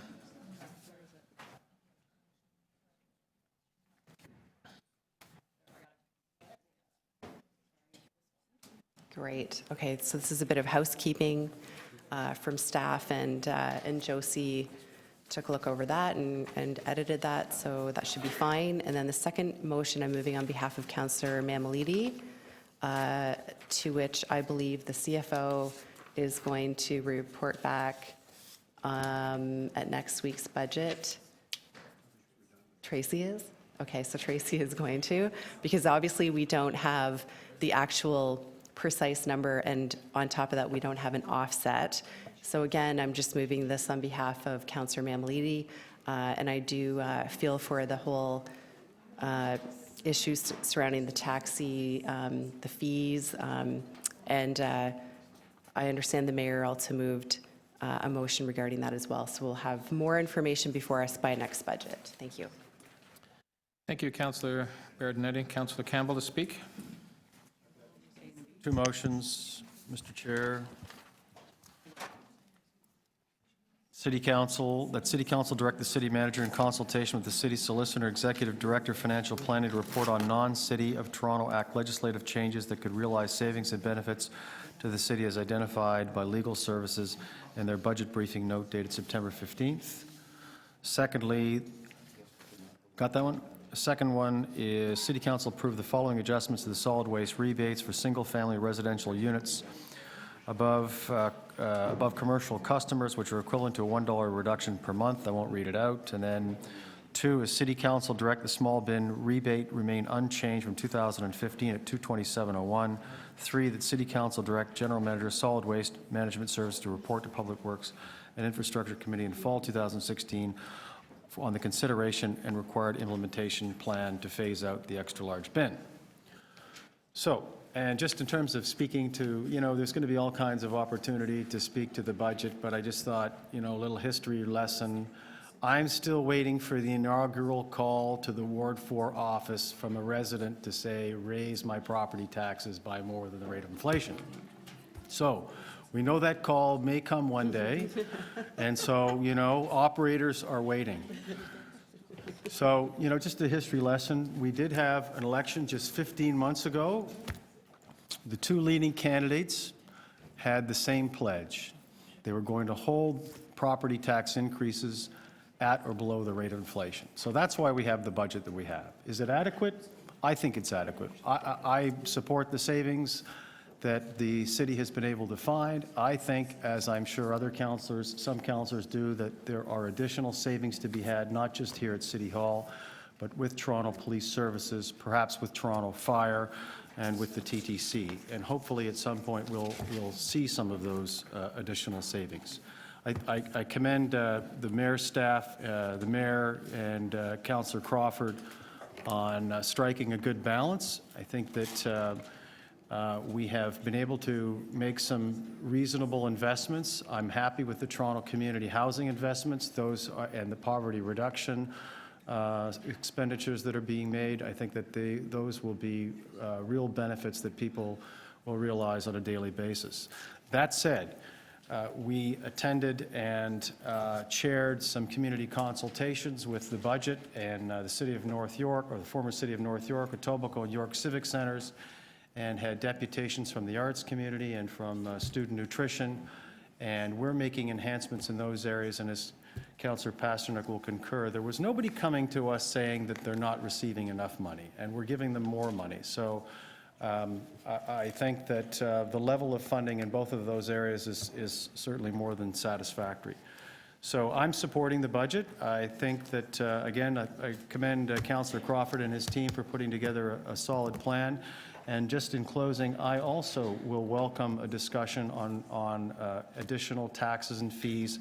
We heard today about the possibility of a lodging tax, amusement tax, development levies. I think there are monies out there that other cities are tapping into that we're not tapping into, that we should be tapping into. Thank you, Mr. Chair. Thank you, Councillor Campbell. Councillor Carroll next to speak. Thank you, Mr. Chair. I have one motion. You've seen it. You're supportive of it. I'm waiting for it to hit the screen. That City Council direct the City Manager and the Deputy City Manager and CFO to commission external consultants' updated analysis of the City of Toronto Act revenue potential using the guidelines of the 2007 Hemson Report. There's an apostrophe there, it's just the Hemson Report, updated to include the impact of HST on collection. That report predates HST, and that the report include a SWOT analysis of obtaining permission and collecting a municipal sales tax, and a range of best practice municipal funding models from North American cities that utilize diversified revenue models. And that the cost of the report, and this part was added by the CFO, estimated at about $125K, be funded from the corporate studies account, corporate finance, within the non-program corporate expenditures budget. That part was added. Both the budget chief and the CFO have seen and took part in this motion. This motion doesn't have a timeline for its use. What I am attempting to do here is to make sure that some of the conversation we heard from some of our deputants around the city and indeed here in the committee room have factual information. The Hemson Report was based on figures culled from 2005 and 2006, and they have become the stuff of urban myth. Some of them have had zeros added to them, and people have begun to have really outsized expectations about what could be netted from them. Moreover, they've begun to develop very unrealistic expectations of how long it would take to even make them happen.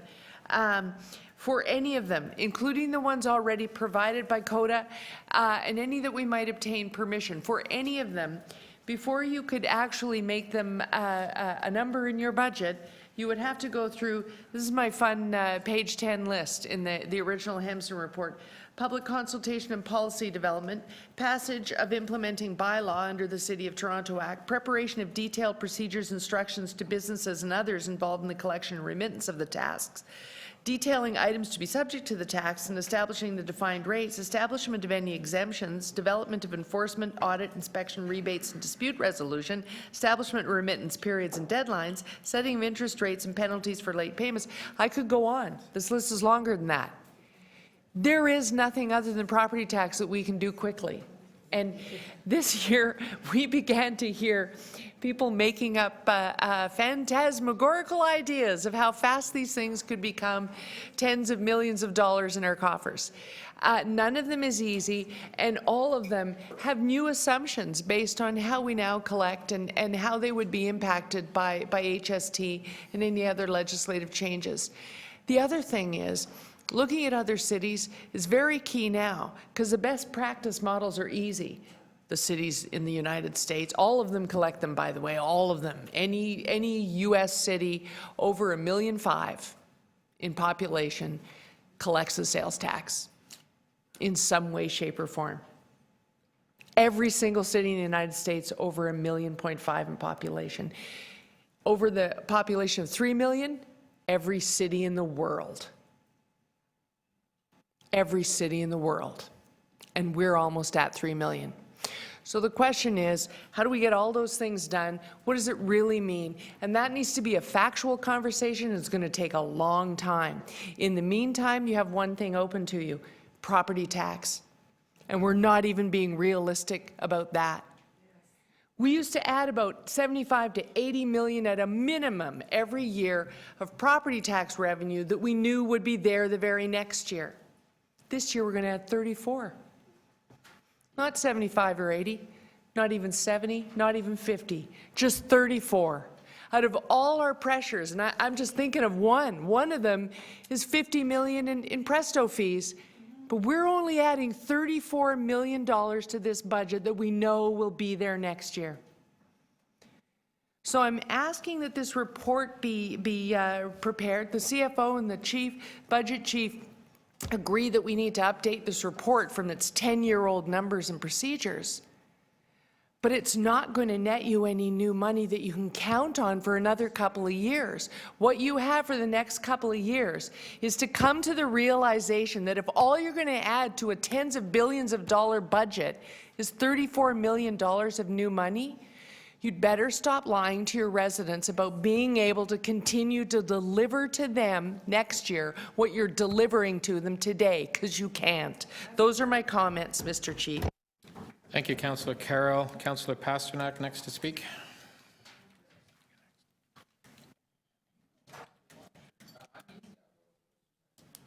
Whoever wants to go first. Thank you, Mr. Chair. I have two motions. Put them on the screen. That City Council approve a one-time increase of $254,400 gross to the Policy Planning, Finance, and Administration Division's ongoing operating budget. It's related to review of reports and studies submitted by Metrolinx in the support of Regional Express Rail. And a second motion, I'm not going to read the whole thing, but this is directing the General Manager of Long-Term Care Homes and Services in consultation with the Deputy City Manager and Chief Financial Officer and the Toronto Office of Partnerships to report the Community Development and Recreation Committee with a sustainable funding formula for delivery of a sustainable funding model for delivery of religiously appropriate meals in our long-term care facilities. We've been given various citations from the provincial government where we're in gross violation of provincial statute when it comes to our meal services. I realize there's a funding pressure to fulfill it. At the same time, these are some of our most vulnerable citizens, seniors who have fought in foreign wars for us, who have built businesses and raised families, and they're making a modest request that their level of religious observance be respected. In general, I would say that what we have before us is a strong, balanced budget package, working with the tools that we have, addressing as many of the requests and asks that have come forward. I want to thank our city staff, our finance department, the dozens of deputants who came to share their views, and certainly my fellow committee members. You know, I hear a lot of talk at that end of the table about raising property taxes, and I echo Councillor Campbell's comments that the phones are not ringing off the hook when it comes to raising property taxes. When we slip in a little piece of paper into their property tax bill for them to give a little more, I believe, and the CFO can correct me, we're in the $10,000 to $12,000 range of monies coming back from voluntary contributions to our tax base. If you go too high on the tax rate, you're hurting seniors, you're hurting young families, you are pushing people out of their homes, you're discouraging people from moving here, from living here, from investing here. And there is a serious consequence and a naivety to think that we can solve all of our problems by raising property taxes. At the same time, I do believe that we have to robustly review and support revenue sources that can be generated from non-residents of the City of Toronto. The residents are paying their fair share already. These are hotel taxes, rental car fees, as well as tolls on our regional highways such as the Gardiner and the Don Valley. As mentioned, many municipalities across North America and Europe are already leveraging these tools, and they spare the financial hardship to their local residents and simply ask that people who come in to work here or to come here as tourists, that they pay their fair share and contribute to the burden of the rest of Torontonians. One of the major disappointments, certainly in what we're seeing on a policy side, is Toronto Public Health's pivot to exclude those who are not in publicly funded schools. For many years, the Toronto Public Health has come to this committee asking for tens of millions of dollars for nutrition programs. We're now at the $10 million mark, inching our way to $15 million, and said that no child should be left behind. And now they're come without council approval. They're refusing to approve applications for faith-based schools, and in essence are disenfranchising and leaving thousands of children behind who had previously qualified. And then they write letters of rejection that encourage these schools to apply in the future, even though they will never get approval. I'm sure you find this very disturbing, and on a policy side, it's certainly not reflective of the City of Toronto.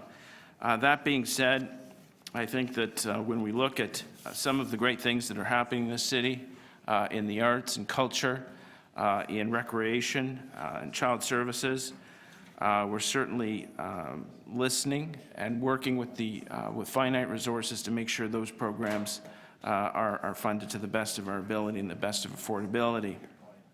And at the same time, I would say, I just want to wrap up quickly.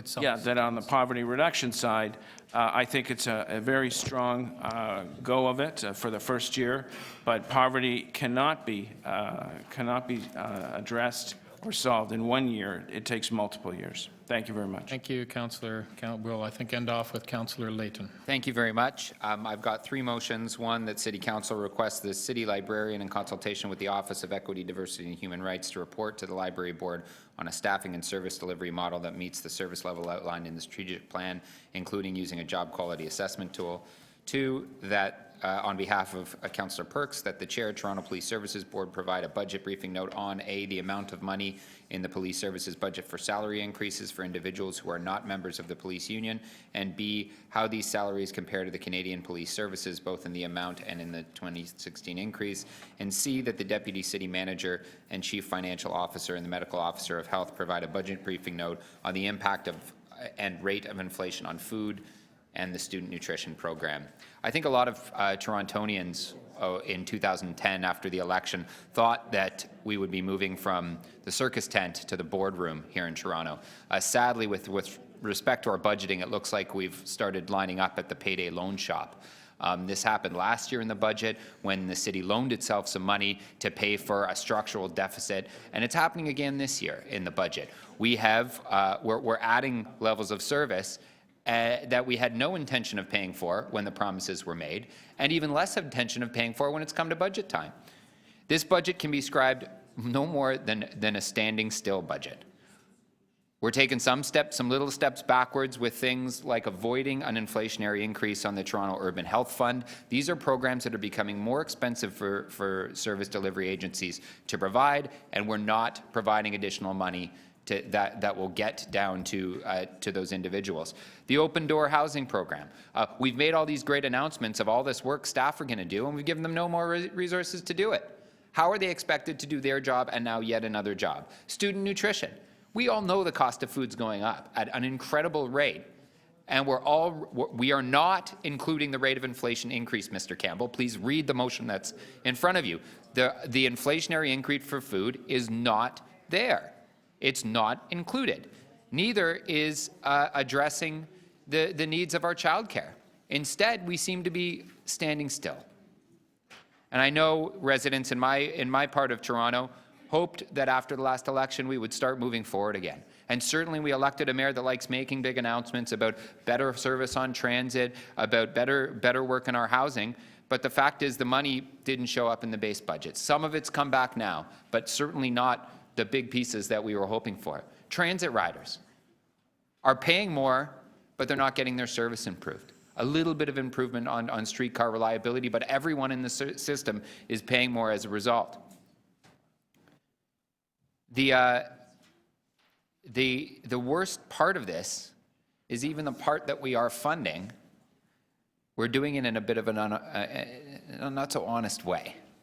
What we're doing is essentially saying, we're taking either one-time funds or indiscriminately cutting other things. We're budgeting by throwing darts blindfolded, essentially.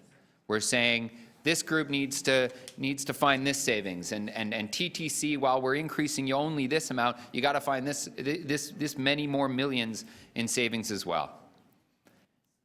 And I know that's not what I heard and hear from my residents. I know that's not what I heard at the budget at our budget deliberations. I couldn't be at the Etobicoke and North York ones because we were in Scarborough and North York and East York, but we heard very clearly that people wanted better service, that student nutrition programs weren't meeting the needs of kids even in the schools that they existed, that child care support for families wasn't there and needed to be expanded. So I don't know who went to these other deputations, but it was pretty clear in the ones that came to our deputations that people want investment in this city. They don't want us to stand still. Now, the one glimpse of hope in all of this, the one tiny glimpse of hope, is that more councillors than ever are talking about revenue tools. I happily pointed out to my colleague, Councillor DiCiano, that most of those revenue tools in that briefing note we had today were voted down by the last City Council. Half of this committee was on that city, half of the remaining members of this committee was on that City Council and likely voted against most of them. Not me. And not other colleagues of mine on City Council. And I'm happy to hear that some colleagues that may have voted against these funding things originally might be changing their mind. And that's encouraging to me. I'll leave on one final point. Why are we sticking to this inflationary rate of increase?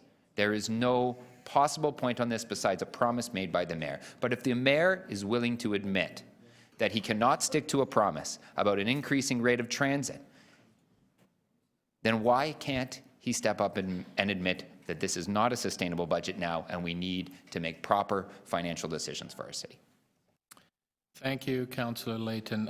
Just quickly, if you mind, I have a amendment or motion on Councillor Berardinetti's motion that the Deputy City Manager and Chief Financial Officer report to the January 26th meeting of Budget Committee on the offsets to the increases in the 2016 preliminary budget, including both possible budget reductions and or increases in revenue sources proposed in motion 8 by Councillor Berardinetti. So the information will come before us next week. And I'll have to, if we can, this one we'll have I'll move. All in favor? Opposed? That's carried. That's just. Okay, clerks need there's a few motions we have to vote on today. Briefing note request, but she just has to organize them. So can I take about 2 minutes or maybe 5 minutes? Yeah, very quick, but back in 5 minutes so we can get this done fairly quickly. So we're going to recess for 5 minutes, but no more than 5 minutes, just quickly in and out.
Okay, can we have the committee members' attention? We are ready to do the voting.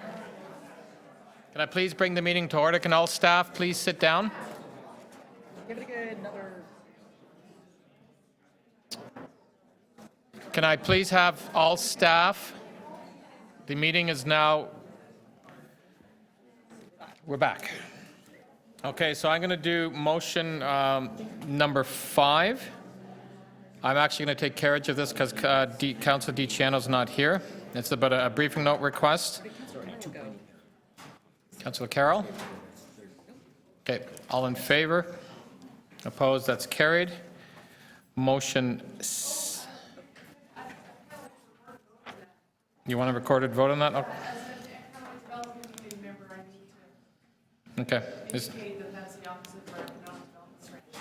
Okay, it's just a briefing note request, but okay. Oh. Okay, recorded vote has been requested. A motion, No, we're doing a recorded vote.